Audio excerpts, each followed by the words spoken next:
Émission 783. Cette semaine, Batman 89. En direct de Montréal, Québec, Canada. Vous écoutez, oui, les mystérieux étonnants.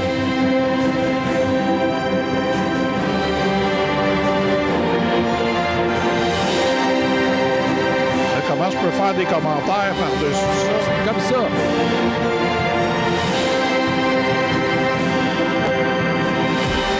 Et bonjour à toutes et à tous, vous écoutez Les Mystérieux Étonnants, une émission en balado-diffusion consacrée au BD et à l'ensemble, la culture populaire. L'ensemble.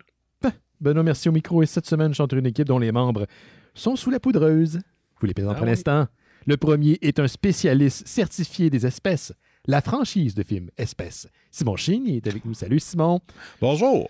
Je t'ai vu explorer sur Instagram le Espèceverse, le Speciesverse. Ouais, j'ai écouté les 4 films Espèces. Oh fuck, il y en a 4. Dans le fond, je pense que faut juste... C'est une série de films sur comment les dos doivent apprendre à se la garder dans les pantalons. Ah ouais. C'est vrai. Parce que si tu la gardes dans tes pantalons, ben il n'y en aura pas de problème. Et tu mets pas au monde un extraterrestre ou une créature hybride, Non, humaine c'est ça. extraterrestre. Je trouve que les gars étaient très facilement... Ouais, il était très convaincu. Convaincu. Oh, Ouais, ok. Ouais, ok. Ça a pris 4 films pour les convaincre. Ah, attends, il va peut-être avoir un reboot, on sait pas. Le dernier, son Valhalla est meublé d'une belle grosse bibliothèque. Gauthier Langevin est avec nous. Salut Gauthier. Bonjour Benoît. Bien meublé, bien rempli. C'est ça. Bien meublé. Oui, oui. Ah, bon. Tout le monde est un petit peu sur le cul, j'ai l'impression. Moi, je suis bien fatigué, je dois le dire en partant. Hey, ça part bien un show. Mais Vraiment fatigué. j'ai vraiment travaillé beaucoup la semaine passée, puis je viens de finir une chronique sur la psychologie des trolls en 5 minutes. Je ne sais pas quand est-ce qu'elle sera disponible, mais j'ai envoyé mon texte tantôt. Et ça fait 2 fois de suite que la personne avec qui je suis en contact du côté de la prod me dit que c'est très bon, puis je suis vraiment comme « Hein? Pour vrai? » Là, je sais pas quoi. À qui je peux le dire? Fait que je le dis à vous, puis je le dis aux auditeurs en même temps. Mais c'est bien, ça. Ben, c'est... Ouais, ben moi, On parlait la semaine passée de notre quête de validation, puis qu'on était pour toujours être en quête de validation avec exact. vous. Fait que c'est ça. Tu n'es pas à l'abri de cette quête, toi non plus. Non. Surtout, tout ce qui a trait à l'écriture, ça vient me chercher, ça vient bouger des affaires à l'intérieur. Fait que, ben, je vais partager, en fait, j'ai 2 chroniques en stand-by. Dont une sur les armes que l'on peut imprimer. Je ne vous dis pas comment faire, je vous explique plutôt le phénomène, qui est assez terrifiant, merci. Et une autre sur la psychologie des trolls. Fait que je vais partager ça, ces réseaux, et je vais en parler au show quand ça va être disponible. Notre ami Laurent Boutin, je vous rassure, on a appris juste avant l'émission qu'il est de retour à Montréal. Il est sain et sauf après son parcours en Europe, entre autres au Festival d'Angoulême. Je sais qu'il a profité de l'occasion pour enregistrer un épisode de son podcast à lui. C'est quoi le Raptor sur les dinosaures?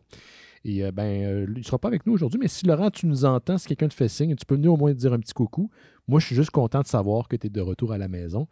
Et voilà, ça ramène du soleil. Fait que, Malgré la tempête. Malgré la tempête. Pas grave, ça fait partie de la game, la tempête. Parlant de tempête, Jake ne sera pas là cette semaine. Fait qu'il est en train de travailler sur une BD. Ou 2 BD. Combien de BD il travaille en même temps? Hein? Ce que moi je sais, c'est qu'il termine. C'est vrai qu'il dit pas tout. Non, il dit pas tout. Ouais, c'est sûr. C'est vrai qu'il dit pas tout. Il se garde du mystère. Ouais. Il est bon pour ça. Il en termine 2, dont un projet. J'ai-tu le droit de dire ça? Probablement il y a personne pas. qui nous écoute. Mais vas-y. On travaille sur l'intégrale de Turbo Kid. Ouais. Qui va regrouper toutes les histoires, en fait, qu'on a publiées jusqu'à maintenant, un peu partout. Là, donc, les 3 de Lunac et les autres qui ont été publiés ailleurs, c'est ça? Ouais, les 2 de Lunac, puis il y a eu 2 shorts qui ont été publiés dans les éditions Behemoth aux États-Unis qu'on va regrouper et traduire. Puis il y a une autre BD qui a été faite aussi pour le jeu vidéo.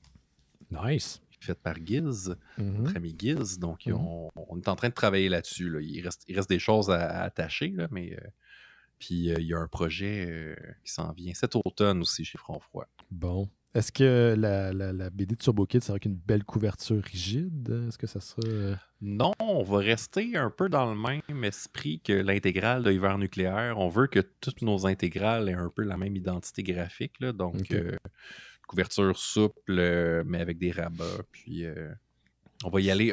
Pour la couverture, on y va de plus iconographique que nos autres. Ça sert à quoi, les rabats, Gauthier, sur un livre? Mettons que je te paie. Ça sert à donner du corps au livre. Puis ça sert, c'est un espace de plus pour le métatexte, là, tout le texte qui entoure le livre. Donc, tu sais, tu peux mettre une biographie d'auteur. Puis, moi, je m'en sers personnellement pour comme marque-page. Comme un signet. Ouais, ça, je me demandais si j'étais le seul qui faisait ça. Ou non, je trouve ça bien pratique. Ouais, c'est ça. Ouais. Parce que moi, je suis toujours à perdre mes signets, là. C'est ça. Je retrouve mes signets 7 ans plus tard dans des livres que j'ai pas finis. Ah oui, c'est vrai. Mais tu sais, quand on dit cordonnier mal chaussé, là, moi, je suis genre la personne avec le moins de signets puis le moins de stylos au monde. Pourtant, genre, j'ai jamais de stylo, jamais de signet. Pourtant, t'es un auteur. T'es un éditeur. Et un éditeur. C'est ça. Je suis pas très... non, c'est ça. D'ailleurs, je gosse Olivier Carpentier, mon illustrateur, illustrateur de Far Out. À chaque convention, j'y emprunte des crayons. Tu penses pas à amener des crayons, pour vrai? Non, je sais, je suis pas bon. C'est comme les briquets. Là, je suis tout le temps la personne là, qui emprunte des briquets puis qui ne remettent pas. Là. Maudit. T'as arrêté de fumer, fait que t'es correct. Oui, t'es ça. Oui. C'est ennemi de l'humanité. Oh, t'as arrêté de fumer? Oui, il me semble que t'as arrêté de fumer. Oui, non? Depuis plus d'1 an maintenant. Bravo! C'est pas facile. Ouais. Ben, bravo. Je vapote, mais je ne fume plus. Y a-t-il quelqu'un qui est allé au Mini-Comic-Con en fin de semaine? Moi, j'évite les foules, là, fait que j'ai pas fait mon tour, mais il y avait un Mini-Con. Ouais, à ma connaissance, beaucoup de cosplayers, beaucoup de costumadiers et de costumadières à voir les photos. Mais en auteur qu'on connaît, il y a Rabot qui était là. Il y a Tania, qui est l'autrice de Ponto, qui était là aussi. Le petit conte de la ville de Montréal qui est tout en content. Ouais. Sinon, je pense que Boom est allé faire un tour, mais je suis pas sûr. Okay. Je pense pas. Ouais. J'ai un doute. J'ai plus la flamme des Comic-Con, comme jadis, comme dans mon jeune temps, malheureusement. Je sais pas. J'ai perdu de quoi. J'ai perdu de quoi avec les années. C'est plus aussi excitant. Mais j'encourage l'événement. Puis, je veux dire, on connaît du monde dans l'organisation. Fait qu'on vous encourage si vous vous tripez à y aller. Mais moi, c'est plus... je pense que j'ai donné... La dernière fois que j'ai remarqué que c'était vraiment plus ma place, c'est quand j'ai failli me battre contre un gars qui était déguisé en Boba Fett. Là, j'ai fait... je pense que je suis plus à ma place. Je pense que c'est plus ma place d'être là. Et on va commencer les nouvelles cette semaine pendant que Gauthier a complètement gelé dans sa fenêtre chez lui. Vas-y donc, Simon. Bien, je peux y aller avec les sorties Blu-ray, tout simplement. Ben oui, bien sûr. On va y aller avec ça. Et là, je rattrape peut-être du stock la semaine passée. Là, je n'ai pas les dates exactement, mais ça devrait tout être sorti, ce que je vais vous parler de. D'accord. Donc, voici, il y a la trilogie des Missing in Action, qui est la série de 3 films avec Chuck Norris, qui sort sur Kino Lorber. Premier Missing in Action de 1984, réalisé par le célèbre Joseph Zito, qui est, c'est ça, sa mère vedette Chuck Norris. Et voici le Google Translate. C'est le colonel James Braddock est un officier américain qui a passé 7 ans dans un camp de prisonniers de guerre nord-vietnamien. Puis s'est évadé il y a 10 ans. Bon. OK, ça semble être ça, le résumé. Missing in Action 2, The Beginning. Fait que là, c'est un prequel au premier. Ouais. Donc, situé au début des années 80, il montre la capture du colonel Braddock pendant la guerre du Vietnam, sa captivité dans le camp de prisonniers brutal et ses plans d'évasion. C'est encore avec Chuck Norris ou c'est d'autres personnes qui l'ont? Oui. OK. Chuck Norris joue dans les 3. Et le troisième, Braddock, Missing in Action 3, sorti en 88, réalisé par son frère Aaron, ou son fils. Non, il me semble que c'est son frère. Parce que c'est pas son frère qui a inspiré les Missing in Action. Il était décédé au Vietnam. Ouais, c'est un autre frère. Okay. Mais, Aaron, il est quand même plus jeune comparativement à notre Chuck, mais je pense pas que c'est son fils. En tout cas, James Braddock retourne une fois de plus au Vietnam, 12 ans après la fin de la guerre, pour sauver sa femme et son fils vietnamien mort par la pensée. Okay. Et un groupe d'orphelins améraziens détenus dans un autre camp de prisonniers présidé par un général vietnamien sadique qui était l'un de ceux qui ont torturé Braddock lors de son séjour dans un camp de prisonniers similaire quelques années plus tôt. Donc, tout est dans tout. Si vous aimez ça, les films de Vietnam dans les camps de prisonniers, voilà, Chuck Norris est là pour vous. OK. Est-ce que toi, tu fais partie des gens qui l'ont acheté, justement? Non, puis c'est pas nécessairement une série de films que j'ai appris. Ben, c'est douteux, correct une fois, mais ça vaut pas la peine. Là. Non, je vais peut-être aller le chercher sur le marché noir du Dark Web. Ouais. Plutôt que... le marché noir du Dark Web. Ou, tu sais, je pense que j'ai le 2 en VHS, là, puis c'est en masse. Bah, c'est en masse. Mais je pense que le 2, c'est le meilleur de ce que je me souviens. Là. Le préquel? Oui, le préquel. Je pense que c'est là-dedans qu'il sort de l'eau avec une mitraillette. Là, ah, ben oui, OK. Oui. Prochain film qui sort aussi sur Kino Lorber, c'est Programmed to Kill de 1987, aussi connu sous le nom de Retaliator.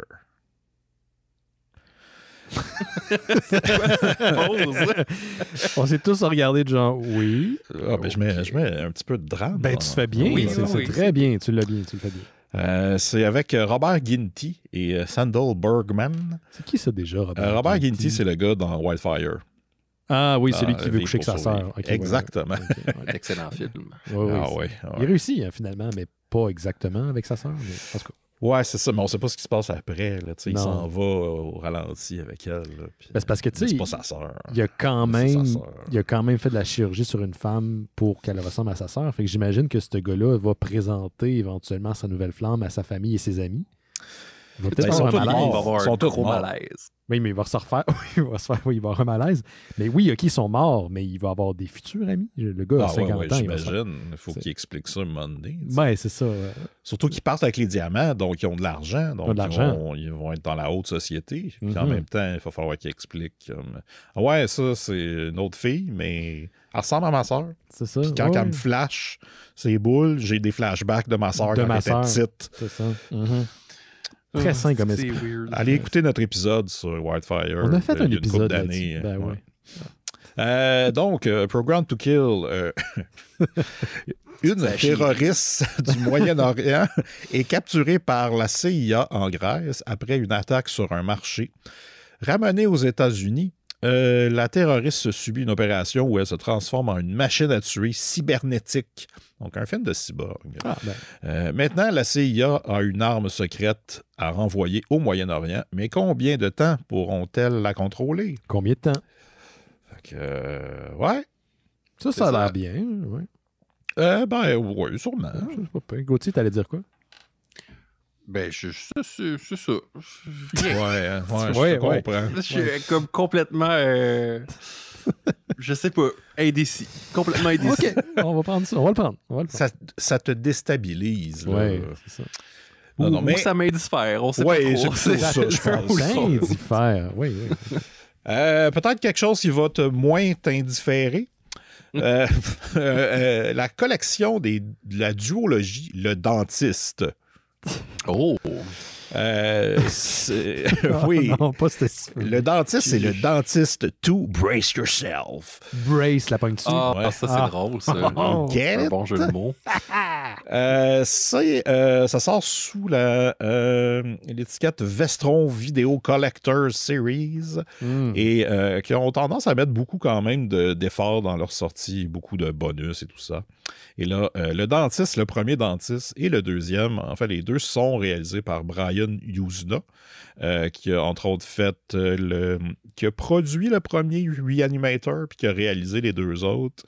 Je pense qu'il a aidé à produire notre film préféré à tous. RRR?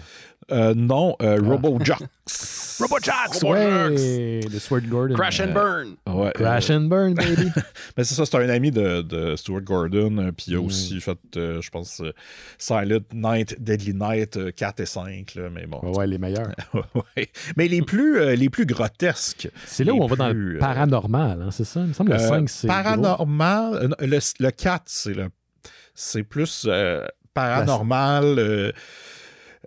Coquerelle géante, ouais, c'est ça. Réincarnation, body horror. Ouais, très Noël, tout ça. C'est très Noël. Mais voici les Google Translate pour les deux films, mettant en vedette Corbin Burnson. Pas un vrai nom. Oui, c'est un vrai nom. Il jouait dans L.A. Law. Merci. Ça revient souvent, elle est là, dans tes descriptifs. Tu sais que ça arrive C'est parce souvent. que je pense que c'est ce gars-là qui revient souvent. Ah, OK. Donc, le docteur Finestone a tout. Une belle épouse et une carrière réussie en dentisterie.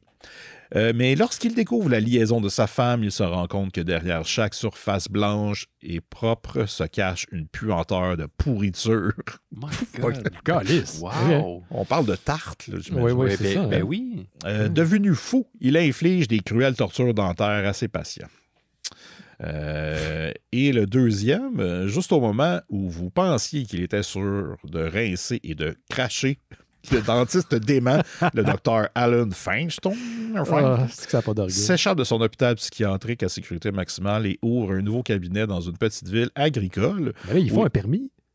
Ouais, ben attends, en se débarrassant d'abord du dentiste local déjà en pratique là-bas. Le Il fameux vole son permis. Switcheroo! Le switcheroo. J'allais vraiment dire switcheroo. En plus, tu m'as le prix. Mais moi, juste pour la petite anecdote, je me souviens d'avoir vu une scène quand j'étais enfant du premier. Ben, je pense que c'était le premier. Et ça m'avait traumatisé, là, l'idée de quelqu'un qui te drille de quoi dans la gueule, là, puis la personne souffrait le martyr, là, c'était quelque chose. Mais c'est une phobie pour plusieurs personnes Ben chez oui. le dentiste. Ben ouais. Je Oui, ça comprends tape dans quelque chose, dans une peur viscérale. Ouais. T'as peur qu'il pogne un nerf ou je sais pas quoi. Là. Il y a 2 sorties par MVD Rewind Collection. Le premier, c'est Men at Work de 1990. C'est le film réalisé et écrit par Emilio Estevez, mettant en vedette Charlie Sheen et Emilio Estevez, où il joue des éboueurs. Des frères. Des frères Je pense que c'est éboueurs. même... Je me souviens même pas si c'est des frères. Mais... le Google Translate, c'est 2 éboueurs vivant dans une communauté en bord de mer rêvent d'ouvrir un magasin de surf, mais n'arrivent pas à se ressaisir. Okay. Lorsqu'ils découvrent un jour un politicien assassiné dans leur charge d'ordures, Ah, pas bien. ils tentent de flairer le tueur eux-mêmes. Une mauvaise idée qui les plonge rapidement dans l'eau chaude avec un exécutif avide et meurtrier, coupable d'avoir déversé des déchets toxiques dans l'océan. La bonne vieille époque où tous les méchants étaient des vieux monsieur blancs avec les cheveux extrêmement blancs qui pouvaient tous faire le dirigeant de l'OCP. C'est toute cette face-là. Ouais. Ça pourrait être un synopsis pour un touf-touf et polluard aussi. Oui, oui, c'est vrai. Ils trippaient pas mal ces vidanges, eux autres, d'un point de vue très louche. Ouais. Puis j'ai un petit souvenir de ce film-là parce que c'était un des films que j'avais écouté avec mon feu demi-frère et je me souviens qu'on était vraiment crampés parce que ben, tu sais, j'étais jeune, on était jeunes, puis il y a un des personnages qui dit « espèce de poulet » quand il parle d'un policier, puis c'est de la façon qu'il le disait, là. Poulet! Poulet! Ça nous a tellement fait rire. Fait que, voilà.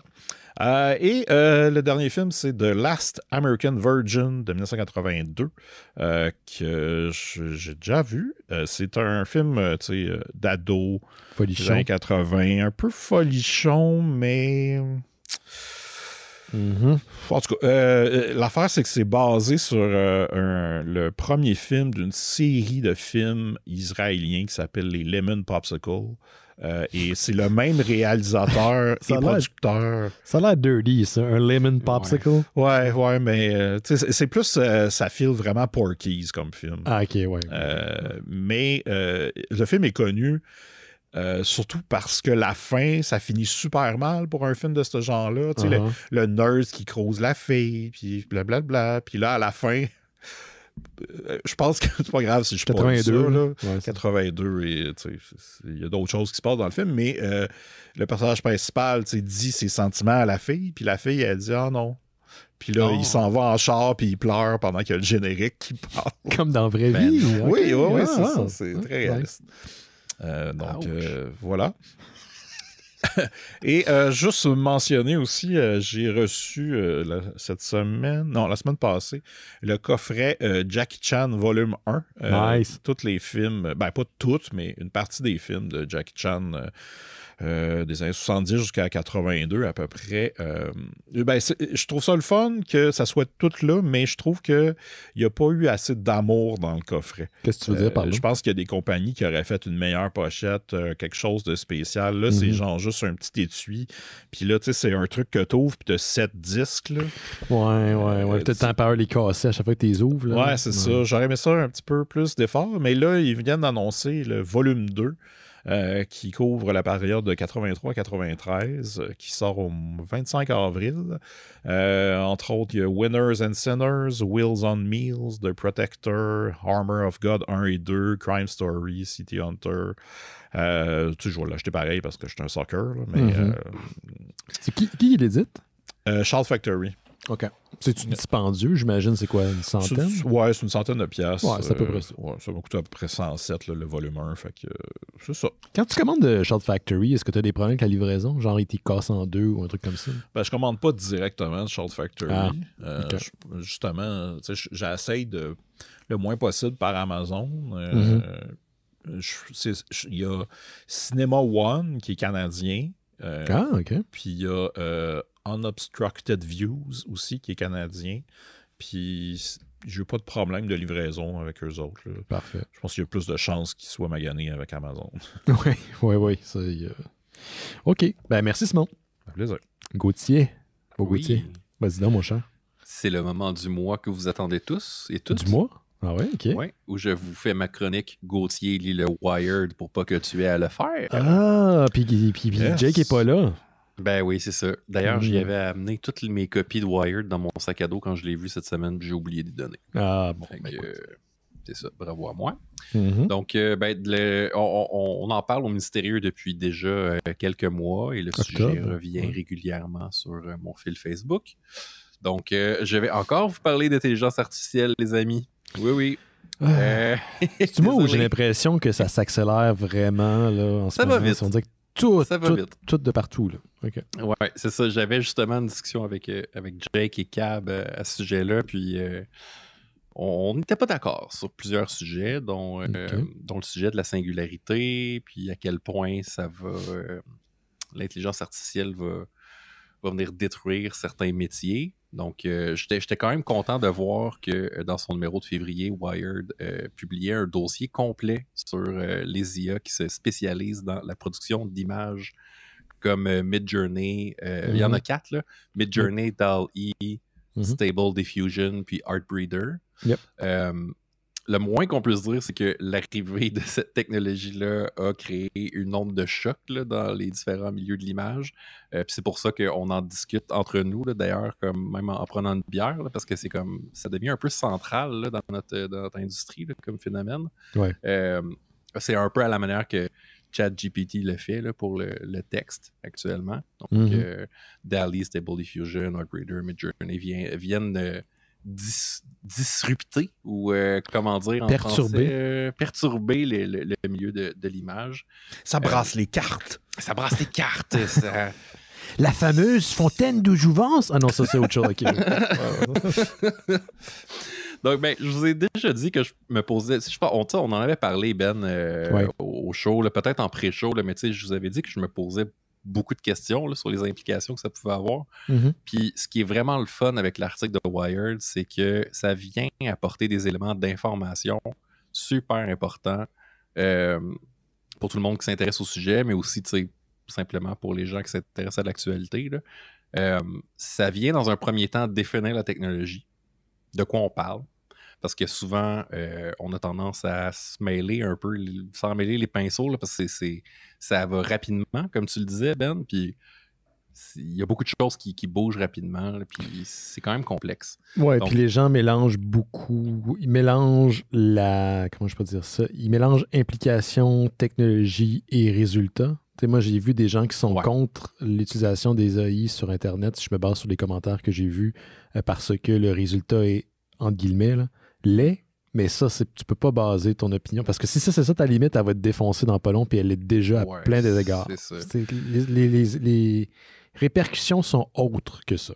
Ouais, puis fait que je m'étais dit, c'est peut-être j'en profite de ma lecture pour venir aussi vous parler de c'est quoi cette affaire-là. Mm-hmm. Donc, j'ai essayé de vous synthétiser ça le plus possible puis de vous expliquer ça le plus simplement possible à l'aide d'un algorithme entraîné à reconnaître des patterns dans une banque d'environ 6 milliards d'images.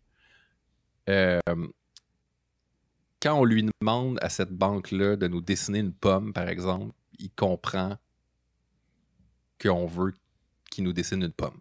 Donc, on lui donne des images de pommes, puis là, il va comprendre que quand tu dis pomme, il faut que ça soit un rond, comme un cœur avec une... Donc, il vient pas, quand on lui demande de faire une image de pomme, il vient pas mettre ensemble ou faire un collage d'images qui existent. Il se sert de ce qu'il a appris pour te produire quelque chose d'unique. Ce qui d'ailleurs est quand même quand même pertinent. C'est une distinction pertinente à faire. Ouais, c'est qu'il n'est pas en train de faire un collage, mais entre guillemets, là, il apprend ou il comprend, entre guillemets, ce qu'il fait. Ouais, il s'inspire des patterns. Il se base. Ouais, c'est ça, OK. Ensuite, l'article nous décrit l'usage que les utilisateurs en font actuellement. De quelle manière certains arrivent avec des résultats vraiment époustouflants. Puis ça a déjà un nom. C'est l'art du prompter ou du prompteur. Donc, un prompt, c'est un mot comme pomme, justement. Un assemblage de mots particuliers comme une pomme verte sur une table devant un fond noir à la manière de Picasso, couleur saturée, sentiment de désespoir, est un assemblage de prompts. Donc, plus une description va être précise, plus le résultat va être moins surprenant. Puis un bon prompteur, c'est quelqu'un qui sait utiliser les bons mots dans le bon ordre pour obtenir le résultat qu'il recherche. Donc, le but, c'est de ne pas se faire surprendre. Là, en ce moment, on a encore, dans Wired, il appelle ça le facteur wow. Là, tu mets comme plein d'affaires dans ton prompteur, puis t'es comme... Serge Postigo dans Star Trek Next Generation. C'est ça, qui a 75 dents d'en face, puis c'est vraiment weird. Donc, en quelques mois, le milieu des prompteurs s'est développé. Là, c'est vraiment incroyable. Là, genre, il y a 1 an et demi, là, ça n'existait pas. Là, ça. Donc, maintenant, il y a déjà des gens qui génèrent des images comme un passe-temps. Il y en a d'autres qui sont en train d'en faire même une profession.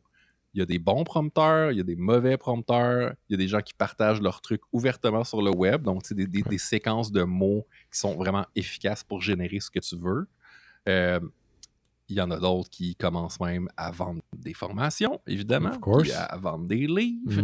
Puis il y en a d'autres qui, comme un peu Séraphin, là, gardent genre leurs mots, là, leurs bons mots, puis leurs bons assemblages de mots secrets pour que personne puisse utiliser ou découvrir comment ils font leurs images.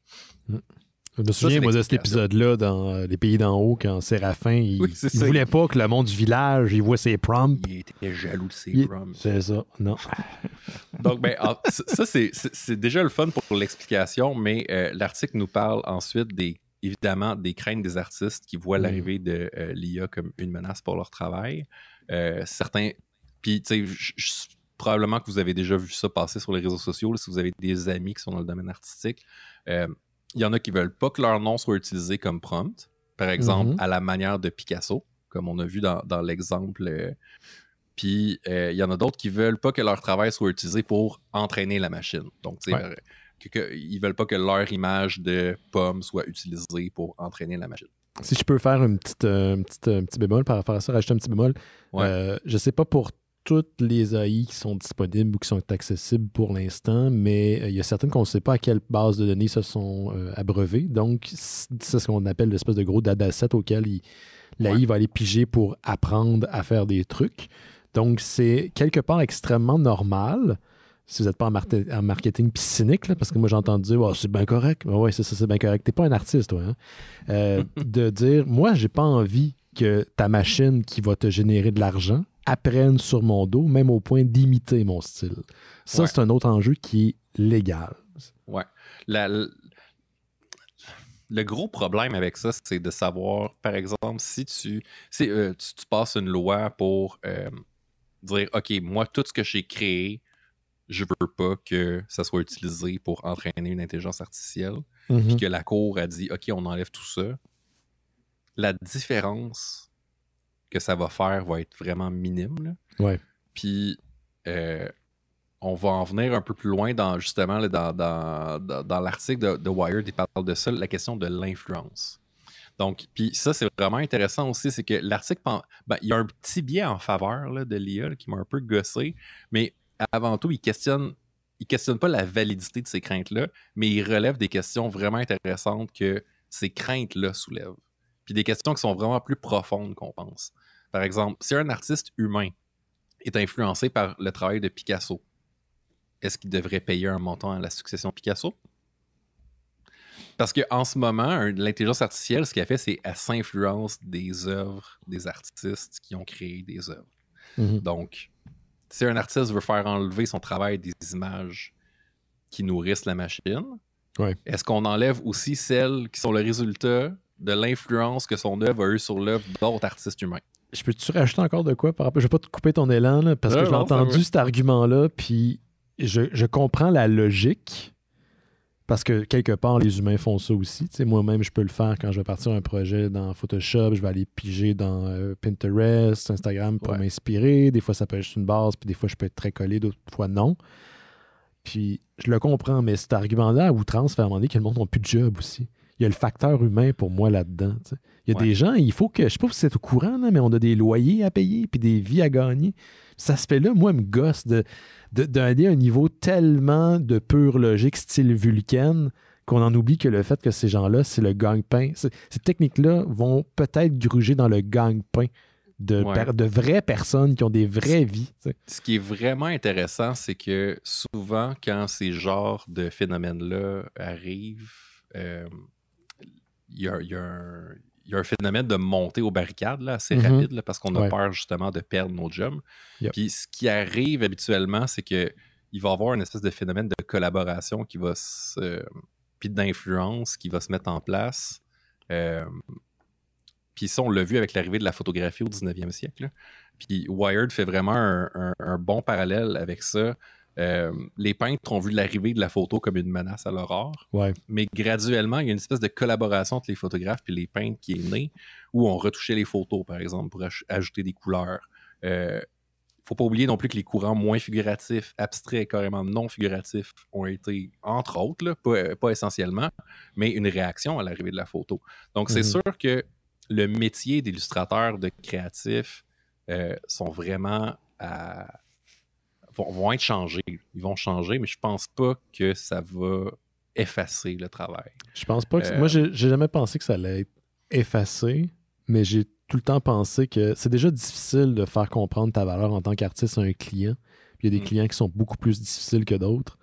Donc, dans une mesure où tu as l'option de soit payer un petit montant qui disons, symbolique, entre guillemets, versus payer le plein cachet d'un artiste qui fait ça toute pièce, c'est pas compliqué. Il y a des gens qui vont aller vers la solution facile et moins coûteuse. Puis c'est là où j'ai des craintes. Disons que vous seriez surpris d'apprendre, les gars et les gens à la maison, que je fais pas vraiment confiance aux gens, moi, dans la vie. Fait que c'est cet aspect-là. Mais c'est sûr que il y a plein de réactions différentes là, en ce moment. Là. Puis, même ce qui est ironique, c'est de voir, par exemple, stock footage ou iStock photo interdire la soumission d'images générées par intelligence artificielle, alors qu'ils étaient les premiers à être une source de problèmes d'emploi chez les créatifs à l'époque. Donc, tout ça se brasse. On disait, on rebrasse les cartes, là, on brasse les cartes, puis pas à peu près. Là.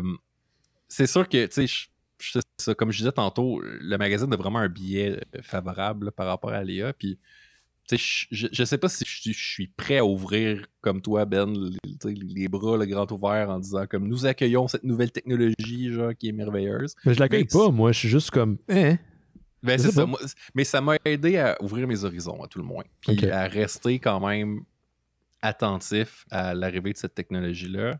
Puis, à voir aussi les prochaines étapes de production d'images assistées.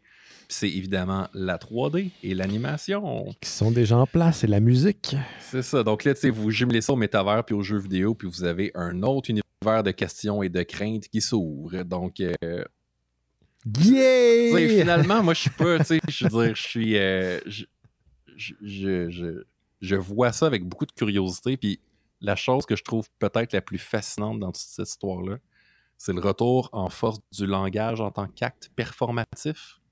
C'est-à-dire que, par exemple, les phrases comme quand tu es dans un mariage, la phrase « oui, je le veux », ou bien quand tu es en cours, « vous êtes pardonné » ou « vous êtes accusé de », c'est une langue, c'est des mots qui font advenir une réalité, qui ont une prise dans la réalité.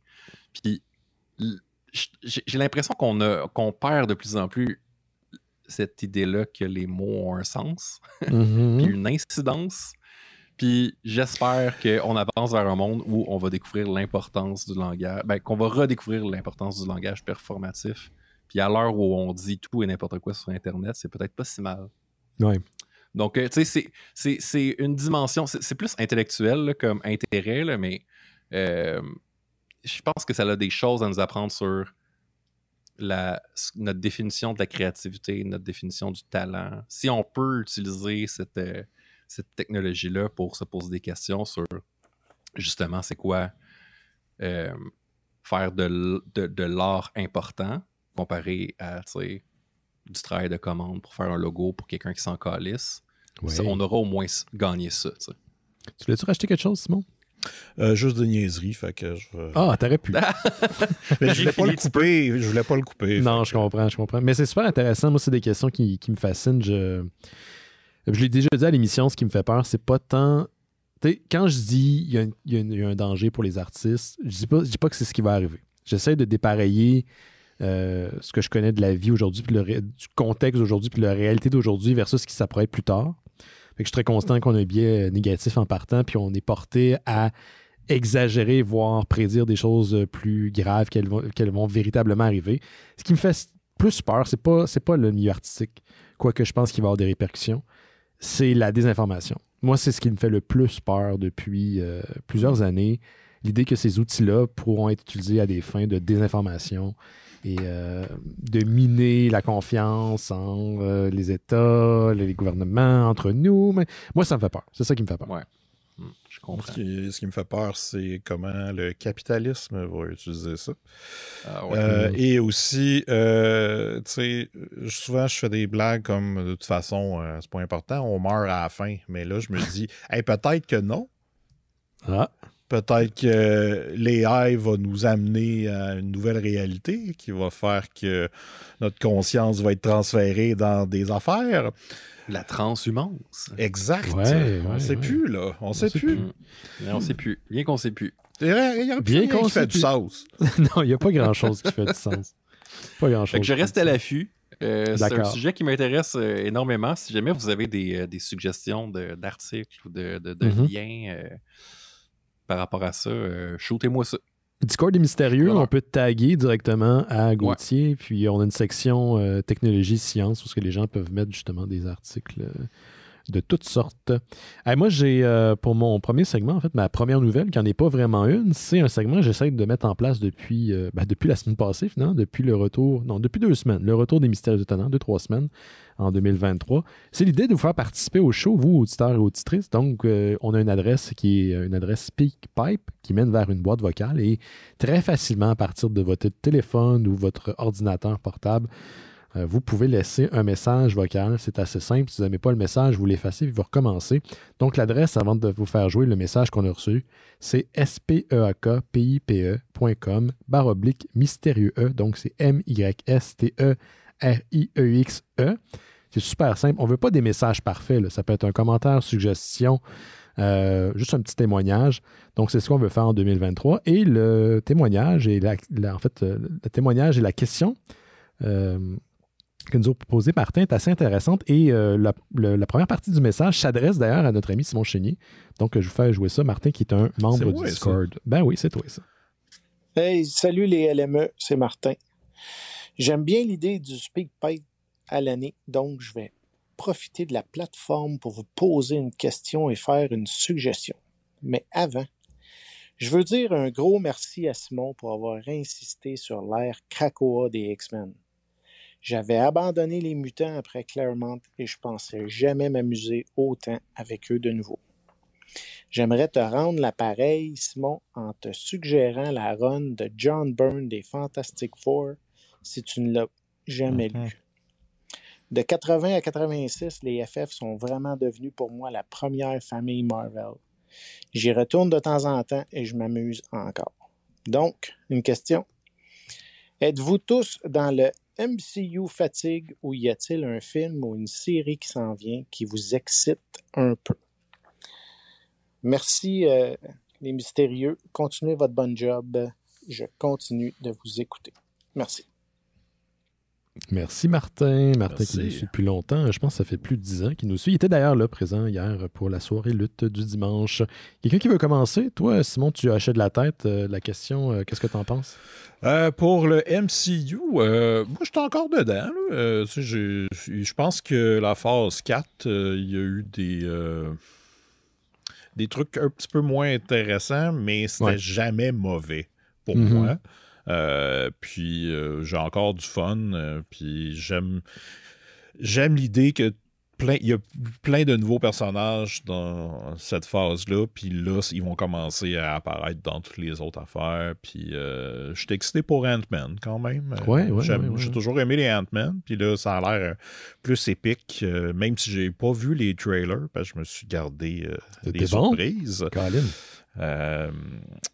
Fait que, tu sais, des fois, la fatigue peut être aussi par le film en tant que tel. Tu sais, pas nécessairement que c'est un film de Marvel, mais que c'est un film de super-héros. Fait que tu sais à peu près comme c'est quoi les beats dans le film, comment ça va un peu. Mais tu sais, je pense que c'est un peu de même dans bien des genres de films. Fait que c'est pas ça qui va me gosser. Tu sais, je sais qu'à la fin, il va y avoir une grosse bataille, là, puis c'est correct. Là, ça fait partie de l'affaire. Mais c'est pas les comment dire, c'est pas les éléments qui m'enchantent le plus, les batailles. Là. C'est vraiment les moments et de personnages, les comme dialogues. Des comics. Exactement. Parce que, tu sais, les batailles d'un comics, tu flippes. C'est un splash space, puis c'est fini. C'est ça. Fait que, puis, tu sais, aussi, l'excitation vient du fait que, tranquillement, on va voir des X-Men là, qui s'en viennent. Fait que, j'ai hâte de voir comment ils vont traiter ça. Puis, c'est ça. Je pense, peut-être pas fatigue, mais genre... sieste, peut-être? Je sais pas comment dire ça. Besoin de petite pause. Une petite pause, mais tu sais, genre parce que je sais que si je prends une petite pause, ben il va en avoir plus d'une shot plus tard. Fait que c'est ça. Je comprends. Toi, Gauthier, je sais même pas si tu as écouté les derniers Marvel, je sais même pas si tu es à jour, je sais même pas si tu as vu Avengers Endgame. J'ai-tu vu Avengers Endgame? Oui, j'ai vu Avengers Endgame. La dernière chose que j'ai écoutée, c'était Loki, puis j'ai beaucoup aimé ça. Ouais, c'est bien. C'est cool. Moi, je suis un gros... j'aime vraiment beaucoup l'univers, justement, des Fantastic Four. Fait que j'attends encore cette fameuse itération filmique qui va être à la hauteur. Puis, tu sais, justement, tu sais, Simon, comme tu dis, c'est l'interaction entre les personnages qui est intéressante. Fait que, tu sais, si tu me choques des origin story puis des reboots à chaque 8 ans, là, sérieux, man, comme t'es en train de l'échapper solide. Tu sais, c'est... Ce qui a fait la richesse de l'univers de Marvel, c'est que on avait comme le passif, par exemple, de Iron Man, tu sais, d'un film à l'autre. On se rappelait des histoires qu'il avait vécues, tu sais, puis que... Fait qu'il faut qu'il se grouille, là, parce que maintenant, on va mourir. Oui. Ben, c'est ça, ou peut-être pas. Ou peut-être pas. Peut-être qu'on va continuer à écouter du MCU dans notre... Oh mon Dieu. À l'infini. Moi, je n'ai pas vraiment de fatigue, quoique je comprends ce que les gens me disent quand ils me parlent de leur fatigue à eux. En même temps, je trouve ça drôle parce que depuis le début du MCU, j'entends parler des gens qui prédisent sa fin. Fait que rendu là, c'est mon côté cynique, là, je roule des yeux, je suis comme, ok, écoute, moi je dis, on traversera ce pont-là quand on va être rendu. Je comprends que pour la plupart des gens, la plupart, c'est encore une fois une projection mentale, pour certaines personnes, la phase 4 est moins intéressante que la 1, 2 et 3 qui a fini avec une espèce de crescendo incroyable. Je trouve que Endgame, moi, j'étais vraiment là... très satisfait de mon expérience cinématographique. Puis je trouve qu'au niveau de l'histoire du MCU, en tout cas cette partie-là, on a fait une très belle boucle. Donc la 4, je trouve ça normal c'est plus lent, c'est peut-être on connaît pas nécessairement tous les personnages qu'on nous présente non plus. Et ça va, comme on dit en anglais, build up. Ça va se construire tranquillement jusqu'à temps qu'on passe à la phase 5. Et écoute, si à un moment donné ça marche plus, si les mondes sont plus au rendez-vous, puis ça sera ça. Puis comme les westerns ont disparu, puis sont revenus, c'est tout. Moi, je trouve encore mon compte. Et ce que j'aime, c'est ce qui me fait sourire. Écoutez, en 2006, Les Mystérieux sont nés, puis on parlait de ces films-là dans 3 ans, puis on se dit comment ils vont adapter le matériel. Et là, j'écoute des fois des films, je vois dans quoi ils puisent, puis je trouve ça brillant comment ils ont été capables de reprendre des choses qui ont été faites essentiellement pour des personnages de papier, puis de les adapter au grand écran. Des fois, juste pour des raisons vulgaires, pécuniaires. Là, exact. Ah bon, on a besoin de filer genre tel mois, puis j'ai vraiment l'impression que Guardians of the Galaxy, c'était ça. Là. C'était comme pour finir des comics. Là, on n'a pas utilisé ces personnages-là, il faut les utiliser. Puis, mais moi, je suis fan quand Disney et Marvel Studios essaient de faire des choses un petit peu différemment. Loki, c'est un bon exemple. WandaVision, c'est un bon exemple. Ça me plaît. Où est-ce qu'on va? Puis les comics le font aussi. C'est un peu ce qui est drôle. Hein? Les comics vont des fois jouer avec le genre. Et on le sait pas. Le public va comme beaucoup aller dans l'image du pif-paf-pouf. Et moi, le pif-paf-pouf, ça m'a jamais vraiment intéressé. Comme Simon, je suis un fan des personnages puis de voir comment ils vont interagir. C'est pour ça que... La tapoche, ça m'intéresse pas. Quoiqu'une belle scène de tapoche. C'est ça, c'est le fun. Là, ça peut être un bon spectacle, là, mais c'est pas la chose qui va me ramener. Non. Vers ça, là, de voir l'interprétation de personnages selon telle plume. Avengers de Jason Aaron que Simon m'a fait découvrir. Ce que je trouve génial, c'est de revoir les balbutiements de nouvelle équipe. Puis c'est comme des nouveaux jouets. Comment ces nouveaux jouets vont interagir entre eux. C'est ce qui me fait triper. Puis je trouve que dans le MCU au grand écran, on est un peu là. J'ai pas eu grand film dans la phase 4, par contre, qui m'ont fait vraiment triper. Mais j'ai aimé Doctor Strange. Je suis un gros fan de Doctor Strange. De l'acteur également. Et j'ai bien hâte de voir Wakanda. D'ailleurs, je voulais vous le proposer pour la semaine prochaine parce qu'il va sortir sur Disney+, pour en ne pas parler. Puis, juste un dernier truc. Il y a aussi le fait que depuis la pandémie, l'effet d'enthousiasme d'aller tous en salle la journée de la sortie du film est absent chez certaines personnes. Donc, ça a dû un peu calmer les ardeurs des plus grands fans du MCU. Donc. C'est ça, parce qu'en même temps, il y a comme une partie de nous autres qui veut le voir au début parce que on va tout se faire spoiler. Exact. Ouais. Fait que, tu sais, sauf que, justement, on y va pas. Fait que là, on attend. Fait que, tu sais, on est comme moins hype de tout ça. Fait que, tu sais, on les écoute. C'est bon. C'est des films, là. Faut pas, comme... capoter. Faut non pas plus. capoter. Il y a des trucs pires là, dans le monde. Là. Moi, les films, c'est pas ce qui me stresse. Là. C'est ça. Puis, tu sais, les 2 derniers Avengers, c'était parce que ça culminait plein d'affaires. Mais, tu sais, dans ce 10 ans-là, il y a des affaires qui étaient un petit peu moins bonnes aussi. Là. Et là, c'est parce qu'on a essayé des séries télé. Puis, tu sais, chacune avait un peu sa vibe. Fait que, tu sais... On dirait qu'il y en a qui prennent ça trop au sérieux aussi. C'est une religion pour certaines personnes. J'ai jamais aimé ce genre de fandom. Moi, j'aime c'est ça. Moi, je veux triper, tu sais, puis je suis assez négatif même dans la vie. Là. Je veux parler des choses que j'aime. Je veux consommer des choses qui me font triper. Pas des affaires qui... j'étais à moitié dedans. Non. J'aime ça, je vais l'écouter, peut-être. C'est des gros plaisirs coupables. D'ailleurs, j'ai une chose dont je vais vous parler tantôt qui est un plaisir coupable. Ouais, moi aussi, justement. Ah, OK, on va peut-être parler de la même chose, on va voir. Je sais pas.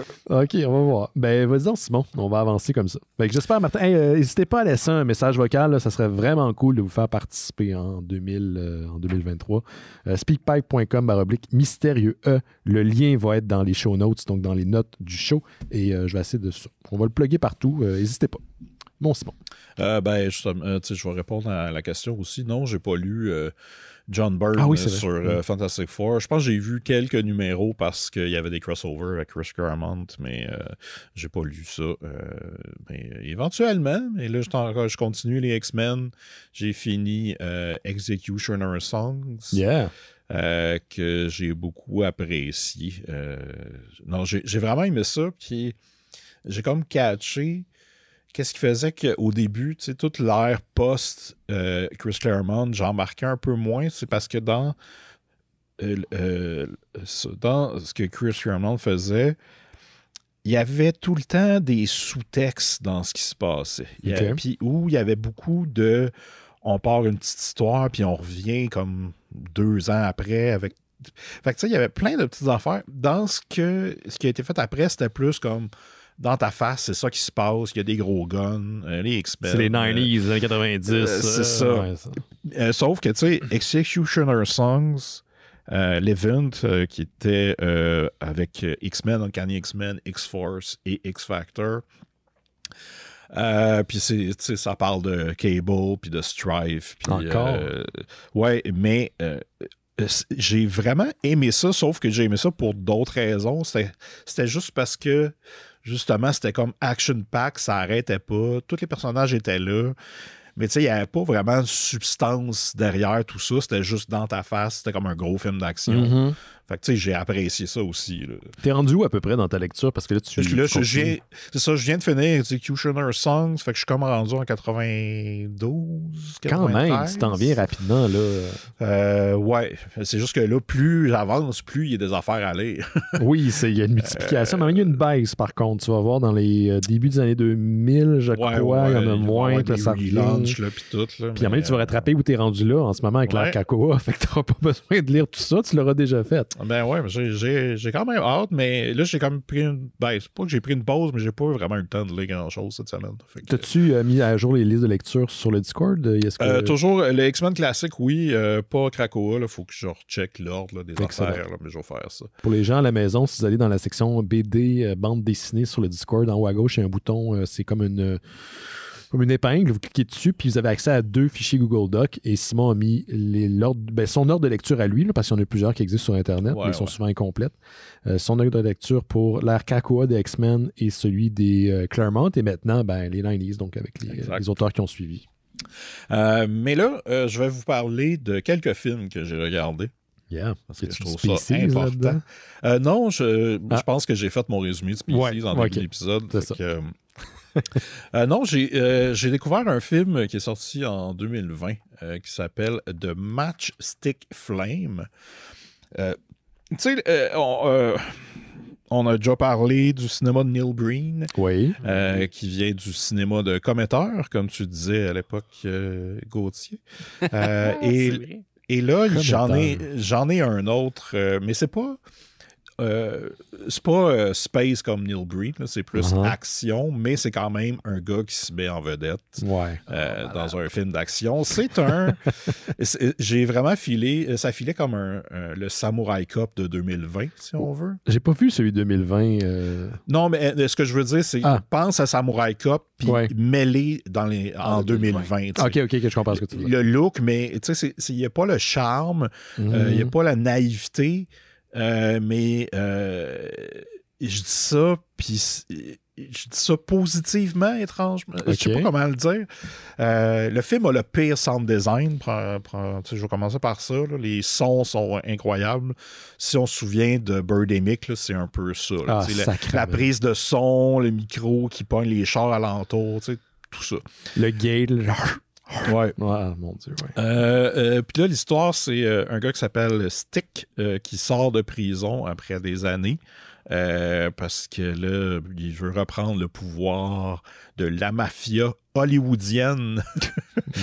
Et ça, il fait ça parce que il veut devenir comme...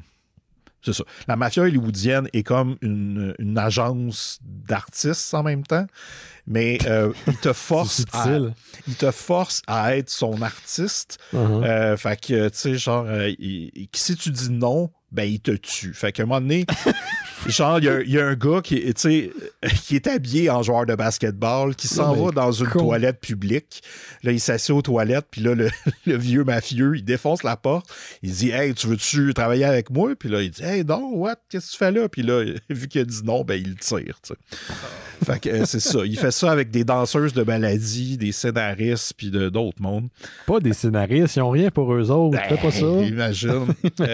Et puis là, le fils de Stick, lui, qui s'appelle Dalton, comme dans Roadhouse. Qui est il est un policier qui est un loose cannon. Là. Il décide de faire la loi par lui-même et de roffer du monde. Puis là, à cause de ça, il y a une madame, très bonne actrice, qui vient dire t'es comme trop rough pour la police, mais on fait une escouade spéciale pour tabasser des criminels. Puis c'est ça, il tabasse du monde. Il se met en équipe avec un autre policier. Et les deux, c'est ça devient un body cop movie, mais il tabasse du monde. Puis tu sais, genre des batailles où tous les coups font le même son. Ouais. Mais là, en plus, sont pas timés avec les coups. C'est agressant. Moi, ça m'agresse. C'est particulier. Puis c'est ça, là, on apprend que l'autre policier, sa famille a été tuée par Stick. Fait que là, les deux, ils se pognent tout le temps. Puis, écoutez, j'ai pas tout compris les enjeux. Mais le film, il essaye d'offrir une rédemption à Stick, l'agent de la mafia hollywoodienne.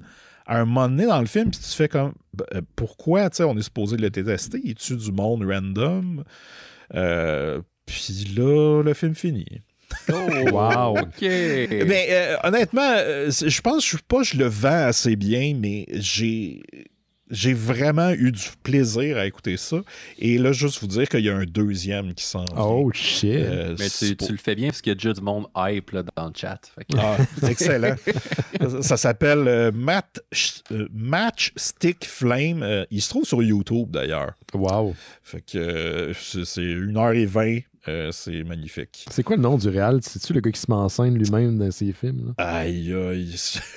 Attends, je vais aller chercher ça, puis ça devrait pas être long parce que j'ai l'Internet devant moi.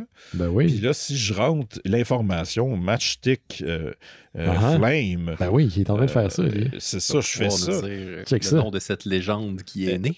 Oui, la légende s'appelle Craig Robert Bruss, B-R-U-S-S. Et semblerait... Là, Benoît, je te dirais... Oui. On ne mentionnera pas le nom dans le résumé. Parce que ça a l'air qu'il est très... Il check tout, c'est sûr. Il check tout. Oui. Et ça fait partie des patterns de mais là, je peux même pas marquer le nom du film. Non, il faudrait que tu écrives parle d'un nouveau film. OK. Ah, mais t'as peur de quoi? Vanity Project. T'as peur qu'ils nous appellent, genre? Ouais, tu sais, je pense pas qu'il se passe grand-chose, mais c'est juste parce que moi, j'ai été mis en fait, ce film-là est arrivé sur mon radar, je vais dire ça comme ça, parce que un podcast que je suis, un gars du podcast écrit une critique sur Letterboxd, mais sa critique, c'est genre, je peux pas vraiment en parler. Puis après avoir checké, là, c'est que il voulait faire un épisode spécial sur ce film-là.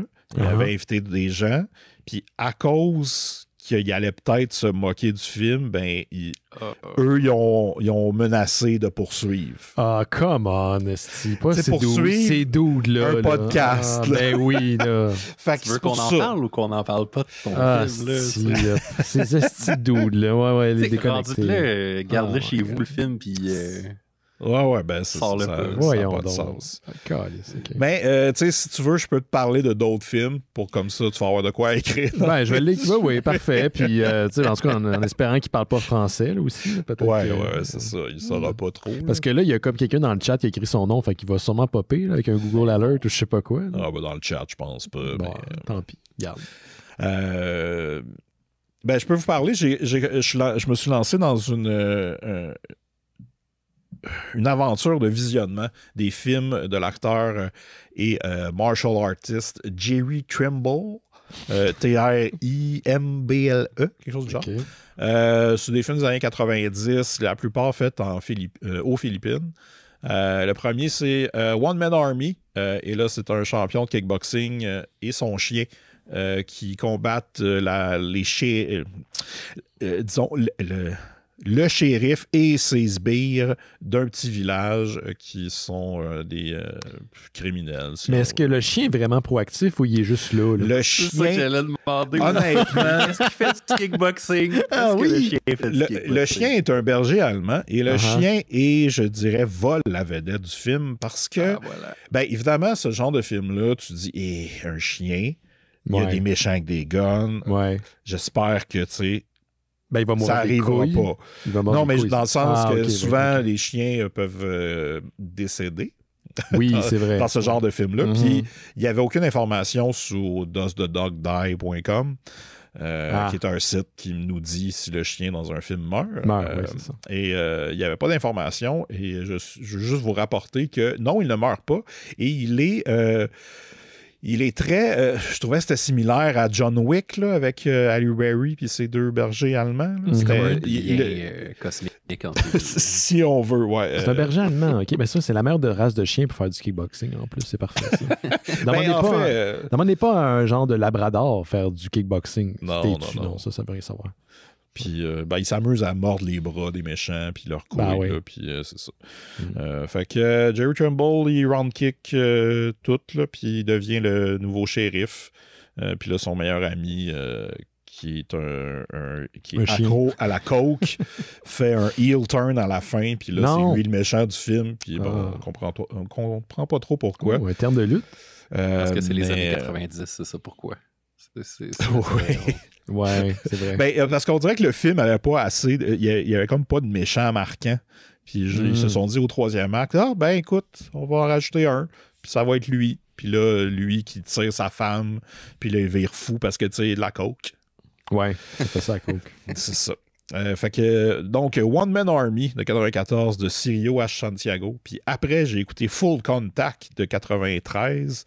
Il n'y a pas tant de choses marquantes là-dedans, sauf que c'est un film de combat clandestin. Là.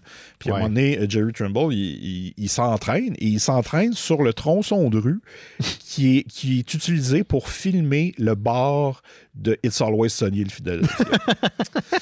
Fait que j'ai fait comme OK, c'est hot. Eh ben. Ouais. On sait que tu as écouté la série pour avoir reconnu ce tronçon-là. Ouais. Puis c'est un rip-off de Blood Fist avec Don the Dragon Wilson. Fait que, bon.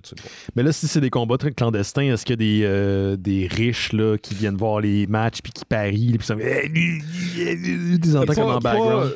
Pas dans celui-là. C'est Ok. vraiment clandestin, fond de ruelle. Parce que moi, là, des combats clandestins avec genre une arène puis comme une espèce de balcon au-dessus, tu sais, c'est dans tout le temps industriel, mais tout le monde habille super chic. Les guerres de classe. Ouais, c'est ça. Ouais. Vas-y, péter la gueule. Ouais. Puis c'est comme... Ouais, c'est ça. Moi, ça me fait toujours rire quand ils mettent des vieilles madames. Là. Oui. Ils sont de là. champagne. Yeah! À travers la grille. Paris. Ouais, c'est ça. Ouais. Exact. Les riches.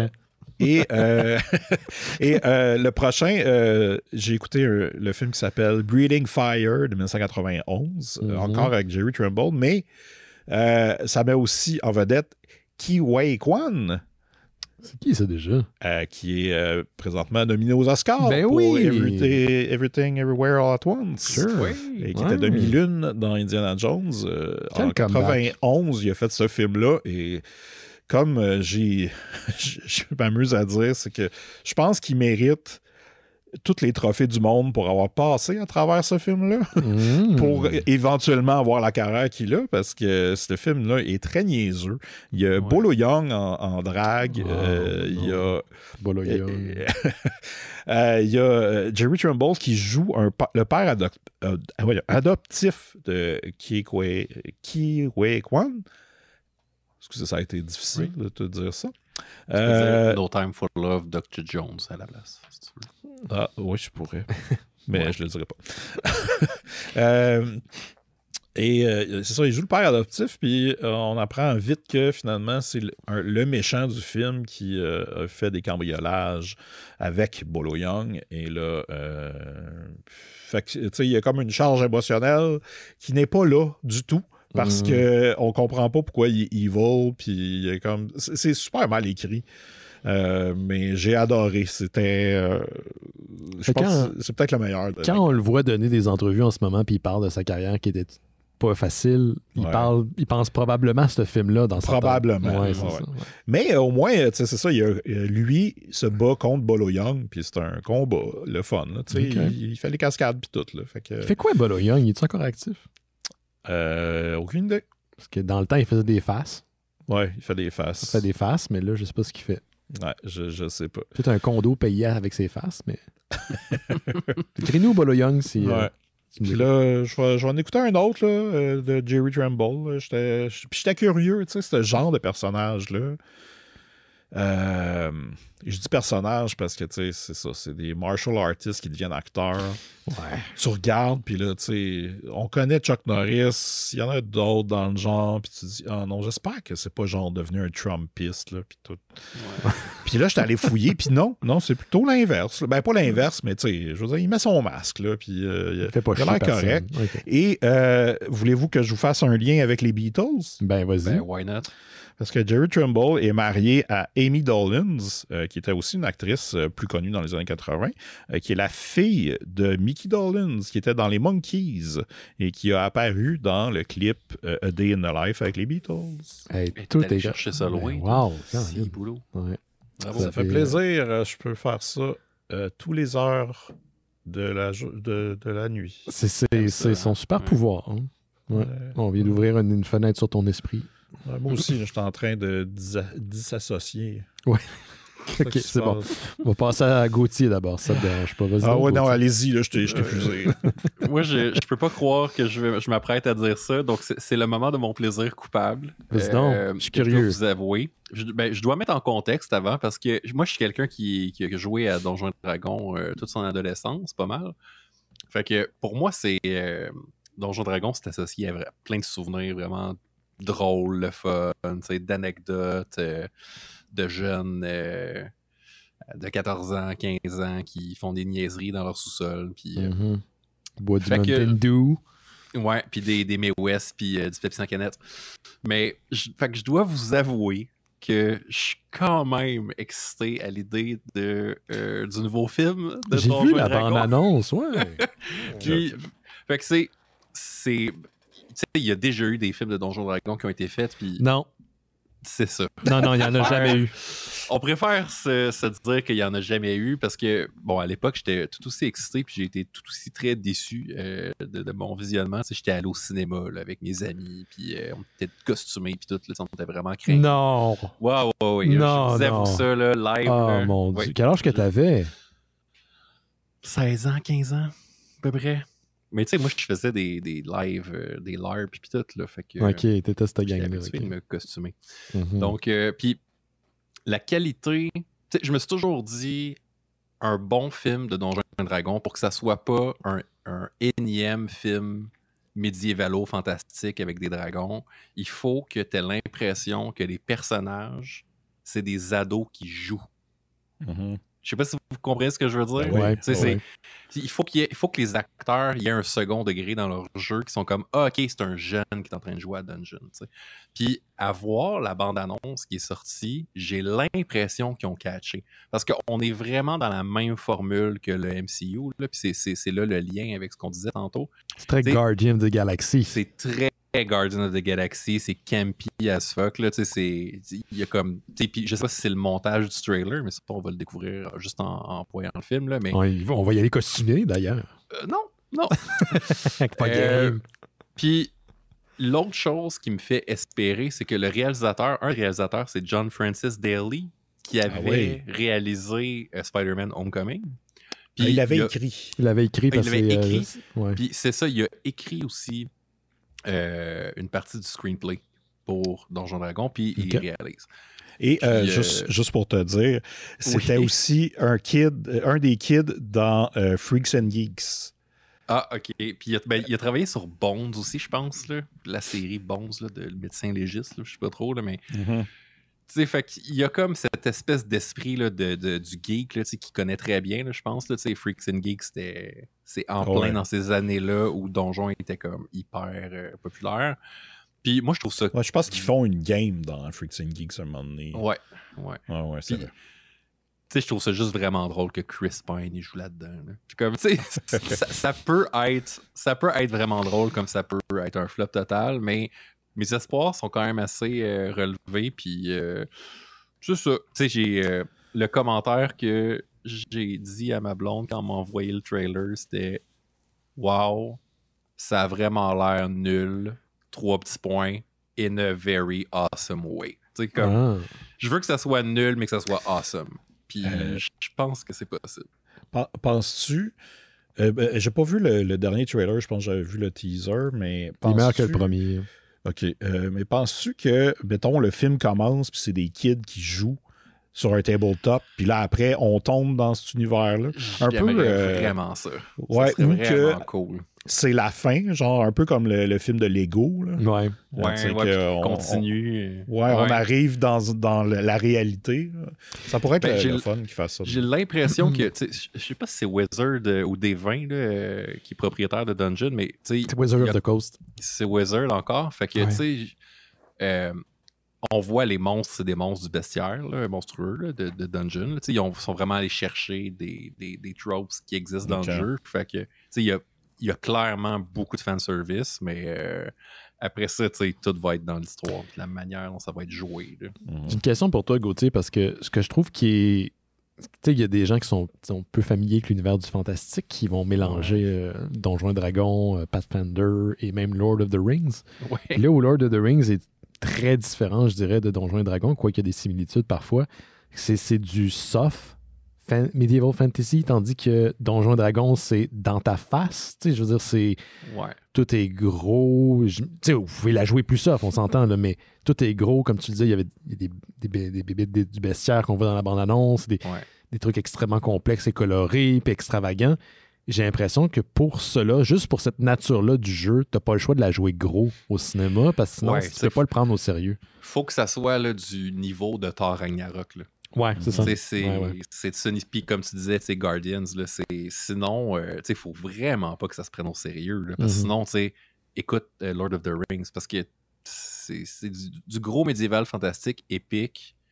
Tu peux le faire à Dungeon. Là, les règles, c'est un carré de sable, Donjon Dragon. Fait que tu peux faire pas mal ce que tu veux, sauf que pour moi, en tout cas, personnellement, l'intérêt, c'est d'avoir du fun. Là. C'est de niaiser. Les jouets, jeu. Les bébites. C'est un jeu.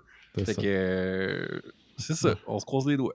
Excellent. Puis il y a une télésérie aussi en développement qui s'en vient. Ah ouais. Je t'ai coupé, Simon. Mais il faudrait que ça soit un mélange de l'épisode de Community de Dungeons & Dragons et du jeu Jumanji, tu sais. Ouais, c'est ça. Puis pas du jeu, mais je veux dire des nouveaux films, là, que c'est des avatars. Là, ça pourrait être fait on a les pièces du puzzle là, qui existent toutes. Il faut juste qu'ils les mettent ensemble. Mais j'ai hâte de voir ça. Je peux-tu te parler de mon plaisir coupable? Parce que je suis un peu gêné de le dire, mais j'ai consommé au complet les 10 épisodes de That 90s Show, qui est la suite de That 70s Show.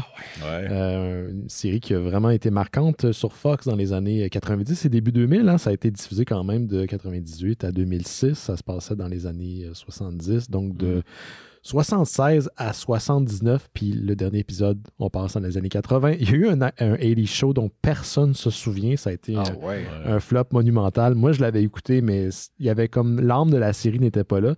Et ce qui me surprend le plus de That 90s Show, c'est qu'on était capable de reprendre l'âme de That 70s Show puis transposer non seulement dans une autre décennie, mais aussi avec des nouveaux personnages, avec ce qu'on appelle des legacy characters. T'as quand même Kirkwood Smith qui revient, t'as Deborah Jo Rupp qui revient dans le rôle de Red Foreman puis de Kitty.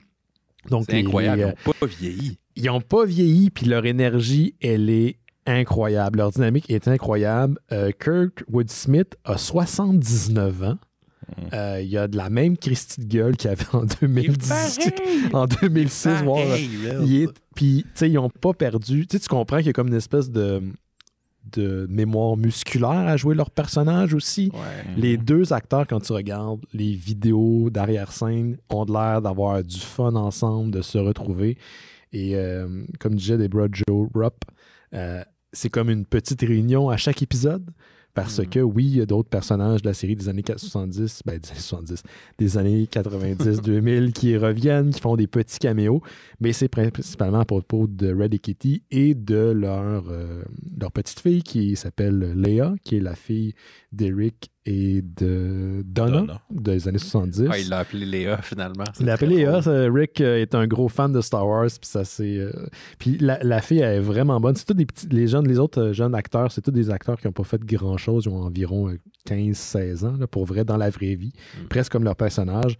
Mais l'actrice qu'ils ont choisi pour la jouer, c'est vraiment un mélange parfait des deux acteurs, de Eric et de Donna. J'ai beaucoup aimé ça. C'est du sitcom, là. On s'entend que c'est pas de la grosse écriture. C'est assez prévisible. Il y a des gags que tu vois venir de loin. Mais moi, j'ai la nostalgie facile. Puis ça vient jouer dans exactement ces boutons, là, sur mes boutons. Là, c'est parfait. J'ai vraiment aimé ça. Il y a 10 épisodes. J'ai l'impression qu'il va peut-être avoir une série 2, une saison 2. Je l'espère parce que ça finit qu'un petit cliffhanger. Faites-vous plaisir, là, si vous avez adoré That 70's Show. Je pense que vous allez aimer That 90's Show. C'est sur Netflix en ce moment et en espérant éventuellement voir une saison 2. Mais attendez-vous pas c'est pas du niveau de la télé qu'on connaît aujourd'hui. Ça, c'est sûr. Mais c'est correct. C'est un sitcom, puis ça prétend pas être autre chose qu'est-ce que c'est. Voilà. That 90's Show. Est-ce qu'il y a quelqu'un qui avait un autre truc avant qu'on se passe bientôt à la BD? Un autre plaisir coupable pour moi. Oui, vas-y donc. J'ai commencé à écouter la série The Hunger, que je vous ai parlé il y a 2 semaines. Ouais. Un petit peu plus d'informations. C'est produit par Tony Scott et Ridley Scott. Et le premier épisode est réalisé par Tony Scott. Les 2 premiers épisodes, c'est ça, ce que j'ai compris, c'est qu'il y a des épisodes tournés en Angleterre. Et les 2 premiers, c'était le cas, dont le deuxième, il y avait Daniel Craig et celle qui jouait Cersei dans Game of Thrones. Oui. Puis tu sais, c'est vraiment c'est des courts épisodes. Là. C'est comme un peu moins qu'une demi-heure. C'est un peu tout le temps des vampires, là. Ou des sortes de vampires. Mais là, le 3e épisode, réalisé par Russell Mulcahy, qui a réalisé Highlander. Oh, je l'ai écouté en fin de semaine en plus. Ben, c'est ce que j'ai vu. Il a réalisé Highlander 2 aussi. Ouais, The Shadow et l'affaire qui s'appelle Razorback, là, sur le sanglier géant, là, qui est comme une version jazz de l'Australie. Je vous le conseille. Ça, c'est vraiment bon. Okay. Mais c'est ça, le 3e épisode tourné à Montréal met en vedette, entre autres, Céline Bonnier. Dans le rôle d'une vampire. C'est ça que tu as mis en ligne, si tu ne comprenais pas. Et c'est ça, c'est très divertissant, bien que très mince. Ouais. Très mince comme scénario. Mais ouais, Céline Bonnier, qui est une femme qui sort avec un vieux monsieur, qui était le vieux monsieur dans la série V. Qui fait le V en graffiti. Là. Ouais. Puis qu'il jouait dans Dune de David Lynch aussi.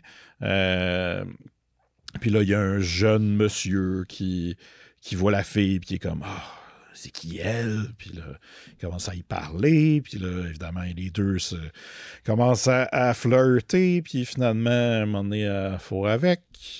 Puis elle se transforme en espèce de monstre, elle lui suce toute son énergie et il devient une espèce de gnome.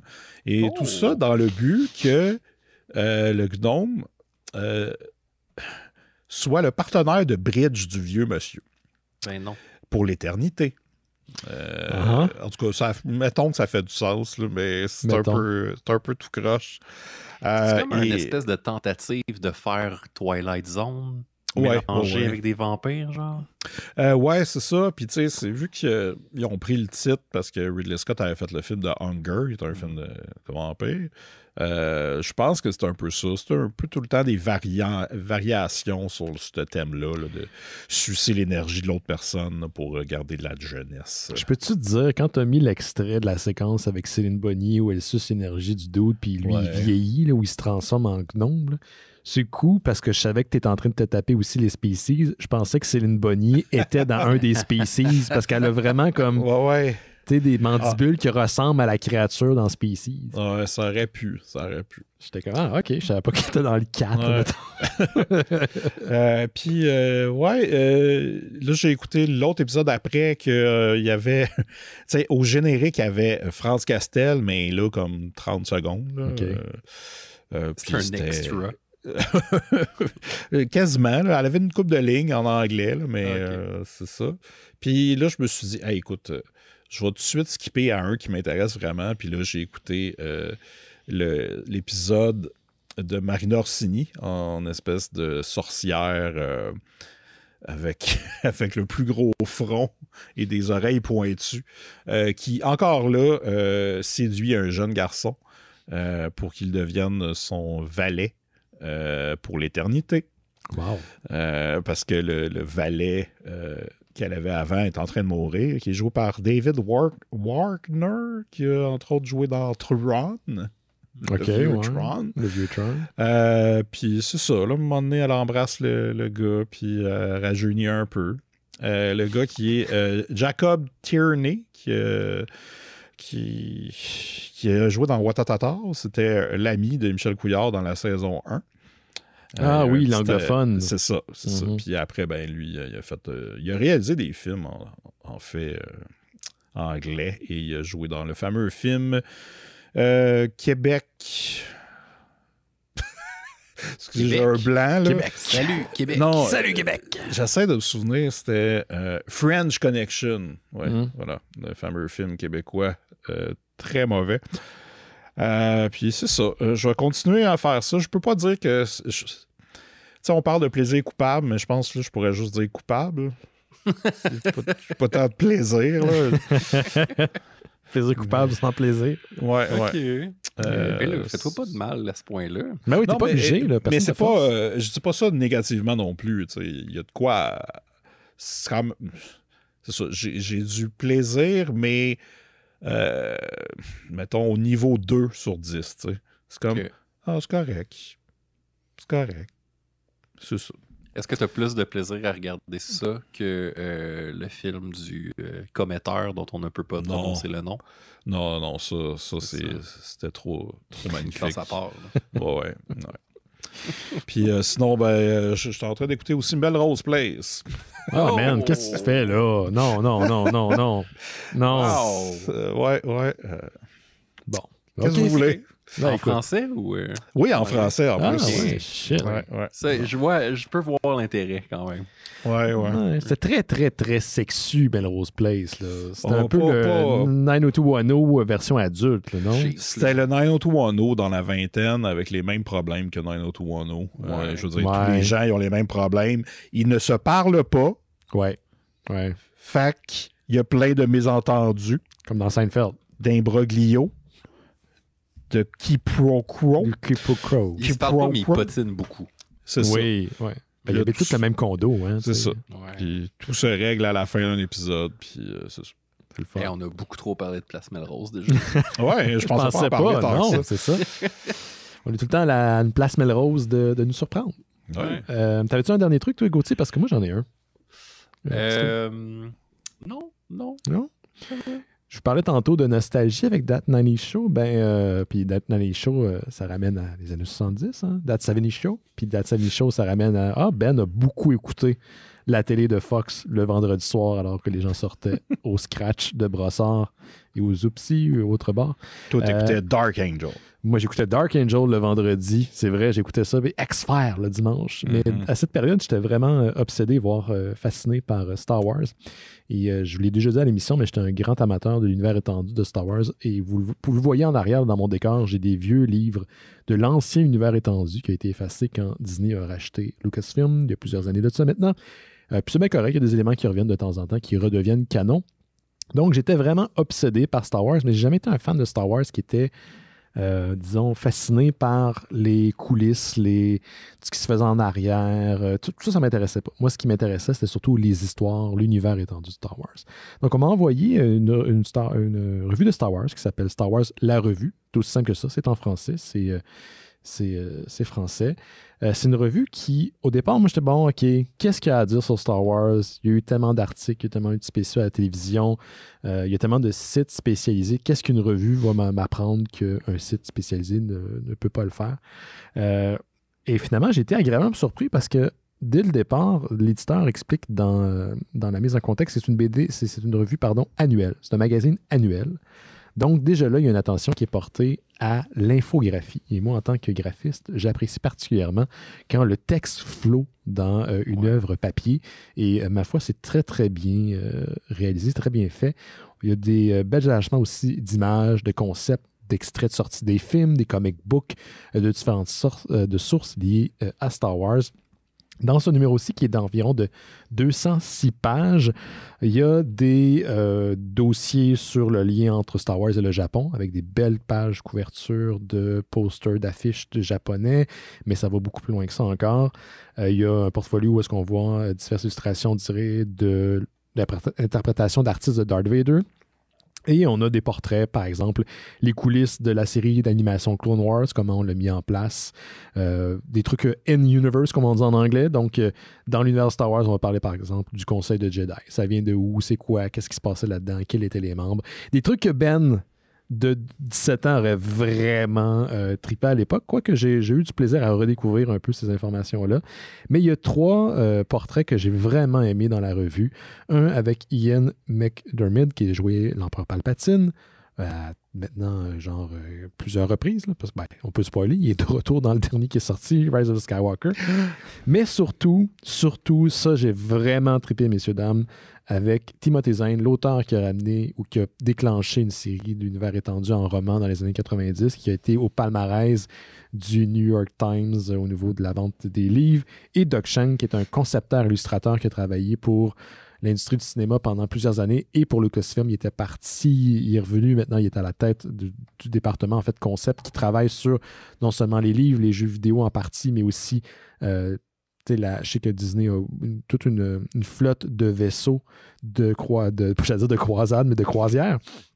Donc, c'est ces 2 portraits-là qui m'ont vraiment aspiré. Timothy Zahn qui explique comment, au départ, on y avait fait le pitch de l'idée. C'est un auteur accompli de science-fiction. Et comment il est arrivé avec son personnage, ou les personnages de son univers qui sont devenus extrêmement populaires, qui ont été récupérés aujourd'hui. Doug Chiang, comment c'est un artiste accompli. Et encore à ce jour, il doute. Tout le long de l'entrevue, il dit, mais tu sais, j'étais rendu à travailler avec des gens que je respectais, puis je doutais à savoir si je pouvais vraiment collaborer. Puis quand on m'a dit finalement, hey, tu vas travailler sur les préquels, genre, nice, ok, je connais ça, j'ai étudié ces vaisseaux, j'ai étudié l'esthétisme, là. George Lucas est arrivé, il dit, oubliez tout ce que vous connaissez de Star Wars, on repart à zéro. Puis, non, qu'est-ce que je vais faire? J'ai trouvé ça très inspirant, les 2. En fait, ces 2 portraits-là m'ont beaucoup, beaucoup inspiré. Je pense que c'est une revue qui est surtout dédiée aux fans, les gens qui cherchent à trouver de l'information qu'ils n'ont jamais lu ailleurs, des petites pépites ici et là. C'est un bel objet.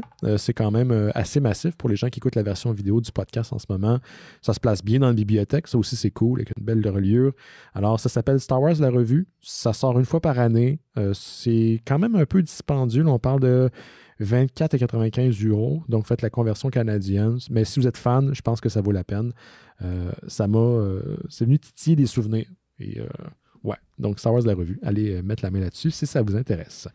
Si, messieurs, vous avez terminé, on va passer la petite pause et on va parler du sujet de la semaine, qui est une suggestion de Simon. On parle de Batman 89, yes. le 3e film, ce qui aurait été le 3e film de Batman de Tim Burton. Mais juste avant, je vous rappelle qu'on a un Patreon.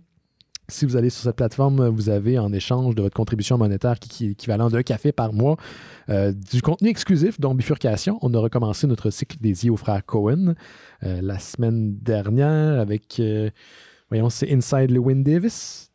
Ouais, c'est ça. Et que j'ai beaucoup aimé, que j'avais jamais vu. On nous en reste 2 autres à enregistrer. On a terminé. On a parti un sondage. Quel serait notre prochain cycle? Qu'est-ce que devrait être notre prochain cycle? On a mis David Lynch, Wes Anderson et Ernest. Pour l'instant, c'est David Lynch qui gagne. Je ne suis pas déçu.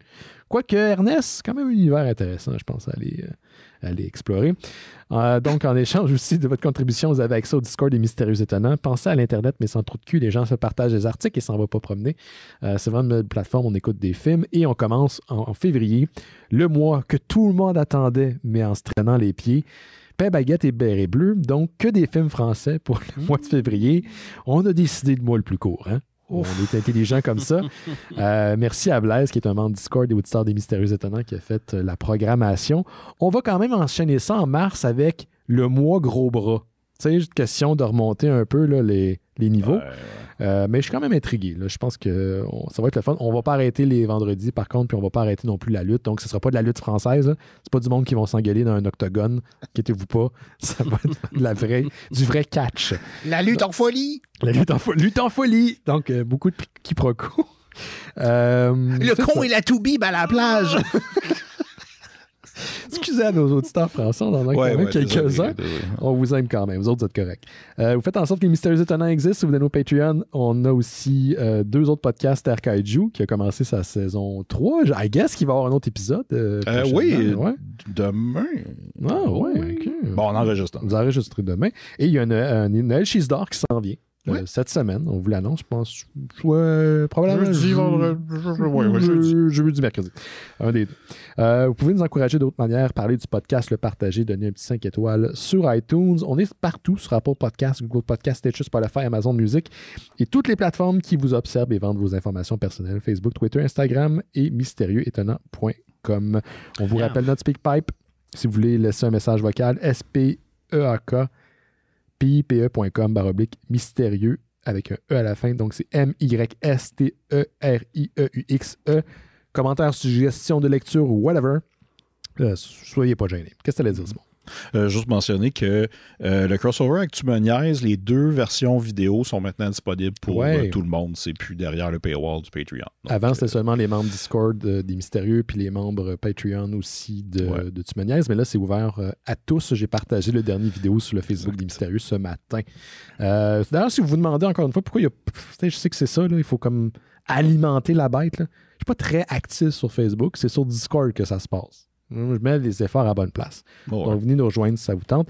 Et je vous rappelle de renouveler votre abonnement si ça vous tente parce qu'on arrive aussi à la fin du mois pour les gens qui se sont abonnés seulement pour un mois. On revient dans quelques instants avec le sujet de la semaine, Batman 89 de Sam Hamm et Joe Quinones.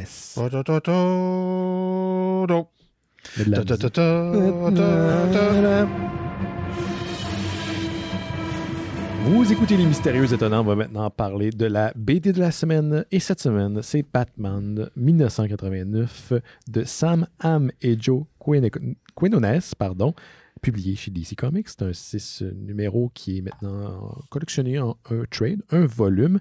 Juste avant d'aller plus tard, je voulais mentionner l'aide de notre ami Jason Dénommé, que ça faisait longtemps qu'on n'avait pas vu, parce que Jason était notre tech lors de nos lives et on n'a pas de live depuis le début de la pandémie, mais la semaine passée, je lui ai écrit pour lui demander des conseils par rapport à des trucs liés à l'audio, puis tout de suite, il m'a répondu avec énormément d'informations, comme toujours. C'est un gars qui connaissait vraiment son stock, qui disait que s'en souvenait aussi de faire les lives et qui était toujours à l'écoute, donc je voulais le souligner. Je l'ai oublié tantôt, il y a 2 secondes avant la pause, mais je vais être certain de souligner son apport. Donc, Simon, tu vas nous résumer ça, cette belle bande dessinée-là? Je peux essayer. C'est en fait, tu sais, vous connaissez l'histoire de Batman et ceci est l'espèce d'origin story de Two-Face, mais sous l'angle de comment ça aurait été fait si ça aurait été le Batman 3.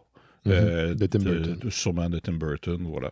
Je pense que DC a déjà sorti Batman 66 aussi, qui était basé sur celui d'Adam West. Et un peu en même temps que Batman 89, il y a Superman 78 qui est sorti. Yep. Puis, c'est ça, tu sais, résumer l'histoire, c'est un peu... je veux dire, c'est Two-Face, là, c'est juste... c'est ça. C'est l'angle qui est important là-dedans, je pense. Ouais. Donc, je ne sais pas à quel point les auteurs avaient le droit de pouvoir se puiser au matériel d'origine, parce que je pense que des fois, des enjeux légaux liés à refaire le visage de personnages ou plutôt d'acteurs connus, c'est notamment le cas pour les comics de Ghostbusters. Je sais que de recréer Bill Murray, par exemple, exactement comme il apparaît dans la vraie vie ou dans le film, ça implique qu'il y a un cachet qui doit être versé, il y a des autorisations qui doivent être demandées. Donc, disons que les personnages dans la bande dessinée sont quasi-ressemblants ou pseudo-ressemblants, certains plus que d'autres d'ailleurs. Ouais. Je pense qu'ils ont fait une belle job pour recréer presque à la perfection le Harvey Dent de Billy Dee Williams, qui oui était dans les Batman de Tim Burton, sauf que c'était pas un personnage qui était vraiment mis de l'avant. Michael Keaton ou la version de Michael Keaton de Batman est présent, Michelle Pfeiffer également. Et ce qui aurait été le Robin du troisième Tim Burton, et ça c'est basé sur un fait véridique, incarné par Marlon Wayans, qui était un acteur qu'on avait même réservé à l'époque. Il y a un cachet qu'il a reçu pour incarner le Robin dans le prochain Batman de Tim Burton, sauf que ça malheureusement jamais eu le lieu. L'acteur aussi qui jouait Alfred est repris. En tout cas, ses traits ou ses pseudo-traits sont repris dans la bande dessinée. Si je peux vraiment résumer ça rapidement aussi pour ajouter ce que tu as dit, Simon, c'est qu'un peu à la manière des 2 premiers films de Batman, Batman est là, mais pas tant que ça. C'est surtout à propos de Gotham City. C'est des films qui étaient, quand vous les réécoutez, assez verbeux et on reprend un peu cette approche dans la bande dessinée. Attendez-vous pas à une BD pif, paf, pouf, quoi qu'il y en a, mais c'est pas mur à mur. On est beaucoup dans un Batman un petit peu plus posé.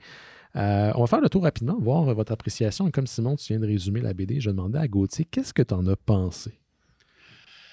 Un peu à la manière, tu sais, de l'ouvrage de Noël qu'on avait vu, qu'on avait lu ensemble dans l'univers de Tim Burton. C'était un Batman un livre de Noël pour enfants. Là. Moi, qui m'avait beaucoup donné envie de réécouter les films de Tim Burton. J'ai trouvé mon compte dans cette série-là. Je trouvais que c'était quand même respectueux de l'univers des films. Mais avec certaines petites modifications plus modernes que j'ai aimées. Puis, par contre, je m'attendais à plus de Tim Burton.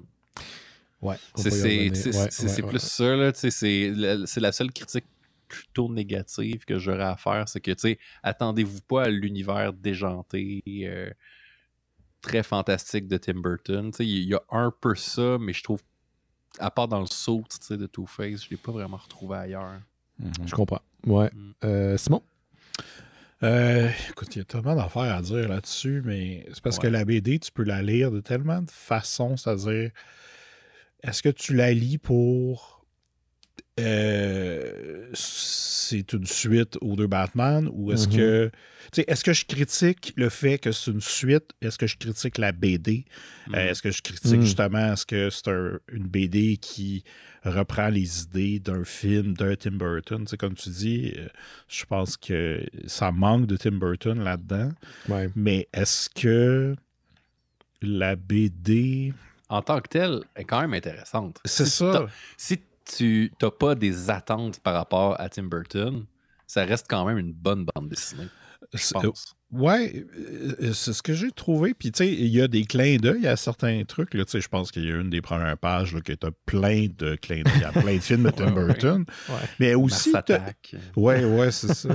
Mais il y a quelques trucs, tu sais, au courant de la BD aussi qui sont... Comment... C'est des clins d'œil aux 2 premiers films, subtils des fois. Tu sais, t'as comme des sbires. T'as un des sbires du Joker du premier film qui est là de temps en temps. Ouais. Tu sais, c'est pas grand-chose, mais tu sais, juste ça, c'est comme, ah, c'est cool. Mais est-ce que... Là, je parle un peu de l'emballage, mais l'histoire, je pense, pour moi, ce qui ressort le mieux de tout ça, c'est cette version-là de Robin. J'ai beaucoup aimé l'attitude, la relation, tu sais. Fait est-ce que j'aurais aimé ça voir ça dans un film ou cette histoire-là dans un film? Je pense que Robin, oui. Mais si je vois ça... excusez ma tête. Non, je comprends ce que tu veux dire. Puis surtout pour avoir lu la bande dessinée, c'est pas quelque chose qui... Tu sais, c'est assez copieux comme bande dessinée. Moi, c'est un peu la critique que j'ai à faire dans le sens que à un moment donné, je lisais puis je savais plus où j'étais. Ça m'a pris du temps à la lire. Beaucoup de temps à la lire. Ouais, des longs numéros. Là. Ouais, des longs numéros, beaucoup de dialogues. Des fois, des fois, ça porte l'histoire, mais des fois, tu as l'impression que tu patauges. Puis j'ai eu un peu, malheureusement, cette impression-là. Puis juste pour dire ce que les deux, en fait, vous avez mentionné, puis je suis 100% d'accord, c'est la première note que j'ai faite en terminant la bande dessinée. c'est que tant qu'à faire une suite qui se veut une suite spirituelle de Tim Burton, qui ne pourra jamais atteindre les attentes que vous avez dans votre tête parce que ce film-là n'existe pas, il n'existera, en tout cas jusqu'à preuve du contraire, jamais, arrangez-vous pour que votre approche artistique soit stylisée. Quitte à ne pas imiter le style de Tim Burton ou de l'interpréter différemment entre les pages, assurez-vous que votre art soit stylisé as fuck. Là, en ce moment, je trouve que c'est un art qui est adéquat, qui est bien, qui est quand même maîtrisé, mais qui, pour moi, ne transposait pas du tout un des aspects les fondamentaux des films de Tim Burton, c'est un Gotham qui transpire le gothique. Et c'est là où j'avais de la misère. Comme on disait en première partie de l'émission, sur un autre sujet totalement, là, mais peut-être qu'il y a eu des enjeux de droit aussi, de ne pas vouloir se faire accuser de rip-off Tim Burton. Ça se peut, oui. Ouais, il y a peut-être un désir de vouloir avoir évité entre guillemets, la solution, le chemin facile, mais juste être sûr qu'on se comprenne, je dis pas de reprendre le style de Tim Burton, mais je m'aurais attendu, surtout avec des belles pages couvertures, ils ont fait des très beaux covers pour les singles, je m'aurais attendu à quelque chose qui, dans la forme, soit plus osé plus. Ça fait penser un peu, peut-être vous l'avez déjà lu, mais il y avait une adaptation du film en BD qui était sorti à l'époque. En parallèle, je pense. Puis, tu sais, c'est comme si cette BD-là était une version d'une adaptation d'une BD du film, tu sais. C'est comme compliqué, un script comme pour un film 3 puis qui s'était dit bon, on va faire une BD là-dessus, mais pas nécessairement avec le style de Tim Burton. C'est ça. Puis tu sais, les adaptations, le premier, il y avait un peu Tim Burton parce que c'était là sur écran, mais là, t'as pas les référents, fait que tu le fais comme tu peux. C'est ça. Je trouve que l'art était le fun, mais c'est ça, comme on dit, c'était pas stylisé comme Tim Burton. Il fait une Christie de belle Batmobile.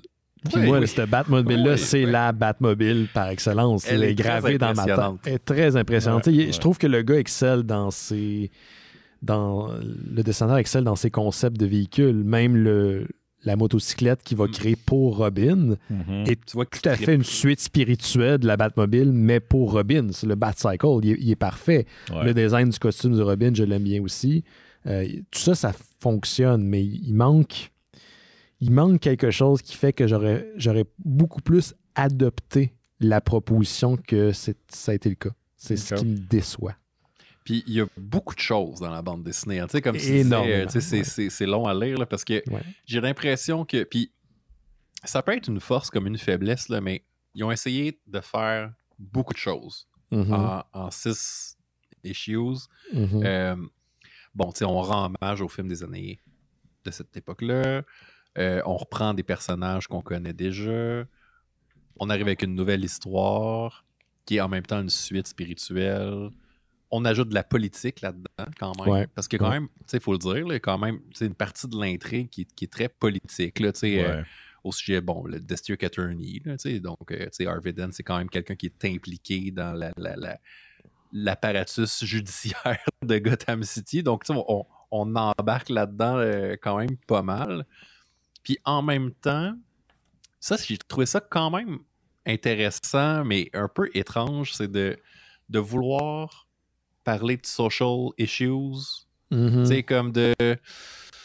Je sais pas si c'était le meilleur le meilleur format pour faire ça, parce que t'appelles ça Batman 89, je m'attendais pas à ce que il me parle de d'inégalité sociale, puis du fait qu'on se bat, Harvey Dent se bat pour les plus démunis, puis il y a une scène de mob aussi à un moment donné, de manifestation, puis j'étais comme, je sais pas si c'était le bon format pour faire ça. Il y avait déjà assez d'intrigues. J'ai comme l'impression que c'est de l'affaire un peu trop. Il y a beaucoup de sous-textes. Il y a comme moi, ce que j'ai aimé, par contre, c'est un peu ce qui revient dans le 2, c'est on on questionne l'implication de Batman et son incidence, son impact sur Gotham, puis ce que lui il entraîne. T'sais, on retrouve une espèce de squad un peu à la... Je pense qu'on voyait dans Dark Knight de Christopher Nolan, qui s'improvisent eux autres même des vigilantes. Fait que cette notion-là, elle est reprise, puis il y a beaucoup... Je trouve qu'il y a beaucoup d'idées. Je dois être franc avec vous, là, quand j'ai lu la BD, vers la fin, les motivations d'Harvey Dent, je ne les comprenais plus. Two-Face, je ne comprenais plus ce qu'il visait. J'ai bien aimé l'idée qu'il perçoit la fameuse pièce comme quelque chose qui crée des univers parallèles. Ça, je trouvais que c'est un angle intéressant. Puis même visuellement, il l'appuie. Ouais. Mais à un moment donné, il parle de timeline. Puis là, Batman, il dit non, c'est pas ça. On parle pas de ça. On parle pas de ça. Après ça, OK, ça va là, c'est le fun. C'est quantique, là. Ça, c'est intéressant. Mais à la fin. Puis on le voit aussi, il y a un... Excuse-moi, non, vas-y. Il y a un splash page qu'on voit comme deux côtés, qu'est-ce qui se passerait. T'sais. Séparé par justement la pièce qui flippe, puis... ça, c'était bien fait, là. La forme est vraiment... c'est bien pensé. Puis tu sais, quand je dis que des fois, c'est bien de vouloir en faire beaucoup, là, j'ai l'impression qu'ils sont passés, là... à comme 2 doigts de faire quelque chose de vraiment hot. Comme pas un classique, là, mais presque. Puis, je comprends ce que tu veux dire. Parce qu'il y a des idées qui sont vraiment bonnes. Il y a, genre, au tiers de la bande dessinée, je veux dire, quand même, il faut le dire, là, Batman, il tue un enfant, là. Ouais, par accident. Par accident, mais il y a quand même un enfant qui meurt à cause de ce qu'il a fait, puis... Il y a vraiment une super belle page où tu vois Batman dans Batcave, puis il est comme « Ah, man, Alfred, je viens de l'échapper solide cette fois-ci. » Il tue un enfant, excuse-moi, oui, c'est son père qui est atteint par des balles. L'enfant survit. Non, l'enfant survit parce qu'il y a un flashback, il y a un genre de oui, c'est l'enfant survit. L'enfant survit parce que Robin, il demande que l'enfant se fasse adopter vers la fin. Là.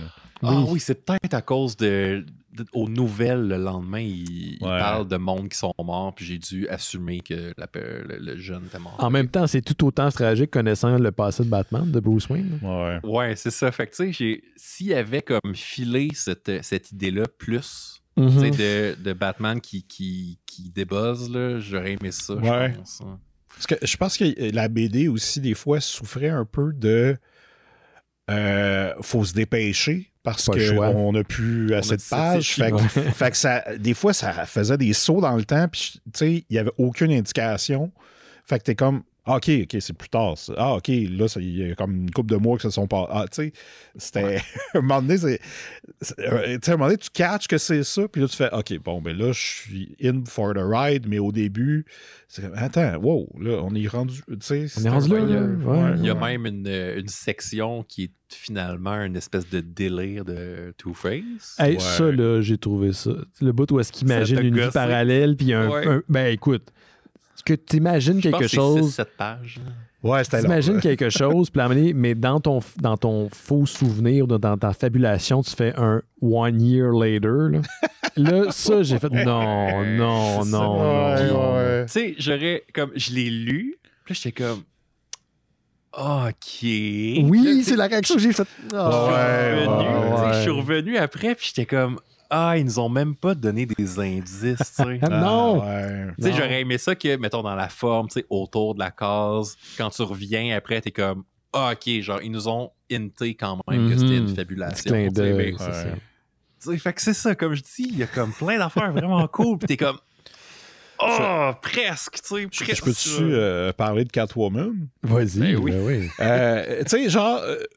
la BD, là, si c'était un film, je pense que Michelle Pfeiffer l'aurait peut-être pas pris le rôle parce qu'elle est comme pas présente. Elle est là, mais elle est pas là. T'sais. Non, elle sert à rien. C'est juste pour dire, avez-vous vu, on l'a ramené sous forme de Catwoman. C'est ça. Puis en même temps, je veux dire, en tant que fan du deuxième, j'apprécie beaucoup qu'on la ramène puis qu'on nous explique qu'est-ce qui s'est passé puis une version de qu'est-ce qui s'est passé. Mais là, à un moment donné, vers la fin... Catwoman, elle explique quelque chose qu'elle a fait, puis j'étais comme, attends, c'est quoi cette histoire-là? Puis là, c'était comme... Pourquoi s'en mêle? Avec des politiciens, puis j'étais comme, attends, OK, bon. sais, je me dis que ça serait comme si, justement, je me remettais encore dans l'idée que si j'écoutais un film, tu sais, ce côté-là de l'histoire, j'aurais rien compris, j'aurais fait comme, bon, à un moment donné, je vais réécouter le film, puis là, je vais catcher. Moi, je vais écouter Mission Impossible 1, je vais catcher à la fin quand elle explique ce qu'il veut dire. C'est ça. C'est vraiment ironique parce que c'est comme adressé en même temps, qui est vraiment pas dans BD. Ouais. Dans le sens où, tu sais, à un moment donné, Robin, il croit pas Batman que, tu sais, c'est Catwoman qui était là dans la bataille du garage. Puis, mais ça, Catwoman, c'est une légende urbaine. Puis c'est répété après à la fin, tu sais, mais t'existes. Tu sais, Catwoman, elle existe pas. Puis je suis comme, mais voyons, dans quel univers on est, là? Il y a eu 2 films avant, là. Il y a beaucoup de personnages. Ils ont même ramené le chat de la fin du 2. Le chat qui est laissé derrière. Qui était Mikey, tout ça. Qui était Mikey. C'est pour ça qu'il faut pas faire confiance au chat. Mais c'est ça, tu sais, comme, en reparlant comme ça, je suis comme, ben oui, tu sais, c'était le fun, là, mais maudit, ça aurait pu être. Ça aurait pu être meilleur. C'est ça. Ce qui est triste de cette bande dessinée-là, c'est pas qu'elle est médiocre, c'est que tu sais qu'il y avait un potentiel à beaucoup plus. Puis c'est ça qui est décevant. Parce que moi, la séquence d'ouverture où on est dans ce qu'ils appelle le Gotham Plaza, là, l'espèce de scène qui revient dans l'espèce d'endroit dans le 1 puis dans le 2 entouré de buildings, puis c'est même pas 100 mètres, là, cette affaire-là. C'est tout petit, là. Puis, on est à Halloween, on est à Gotham Plaza, puis ça va sauter, il va arriver de quoi, là? Ce monde, ils n'ont pas compris là, que dans les fêtes, dans les holidays, tu vas pas à Gotham Plaza, là. Mais, OK, ils l'ont fait. Puis un petit clin d'œil à The Long Halloween, puis ce genre d'affaires-là. Puis... Mais rapidement, la BD a... J'ai aimé l'explication du sous géant. Ouais, c'est je me souviens pas. Mais il y en avait une, puis c'est Batman qui l'a commandé pour le mettre dans... sauver. Dans un de ses combats, il se cache en arrière de la scène pour éviter des balles. Comme le premier combat. Finalement, c'est comme un novelty pour commémorer. C'est parce que la scène est dans la cave tout le temps. C'est ça, dans les comic books, elle est là. Elle a été détruite d'ailleurs plusieurs fois dans les comics, mais elle est là. Ça sert à rien. C'est juste pour les lecteurs de comic book qui voient des liens avec la BD, disons, plus classique. Comme ils ont mis à jour le costume de Catwoman, où il y a certaines parties du costume qui rappellent une interprétation du costume des années, je pense, 90 du personnage. Ça, c'est pour le monde qui sont des gros fans de Batman. C'est pour eux autres.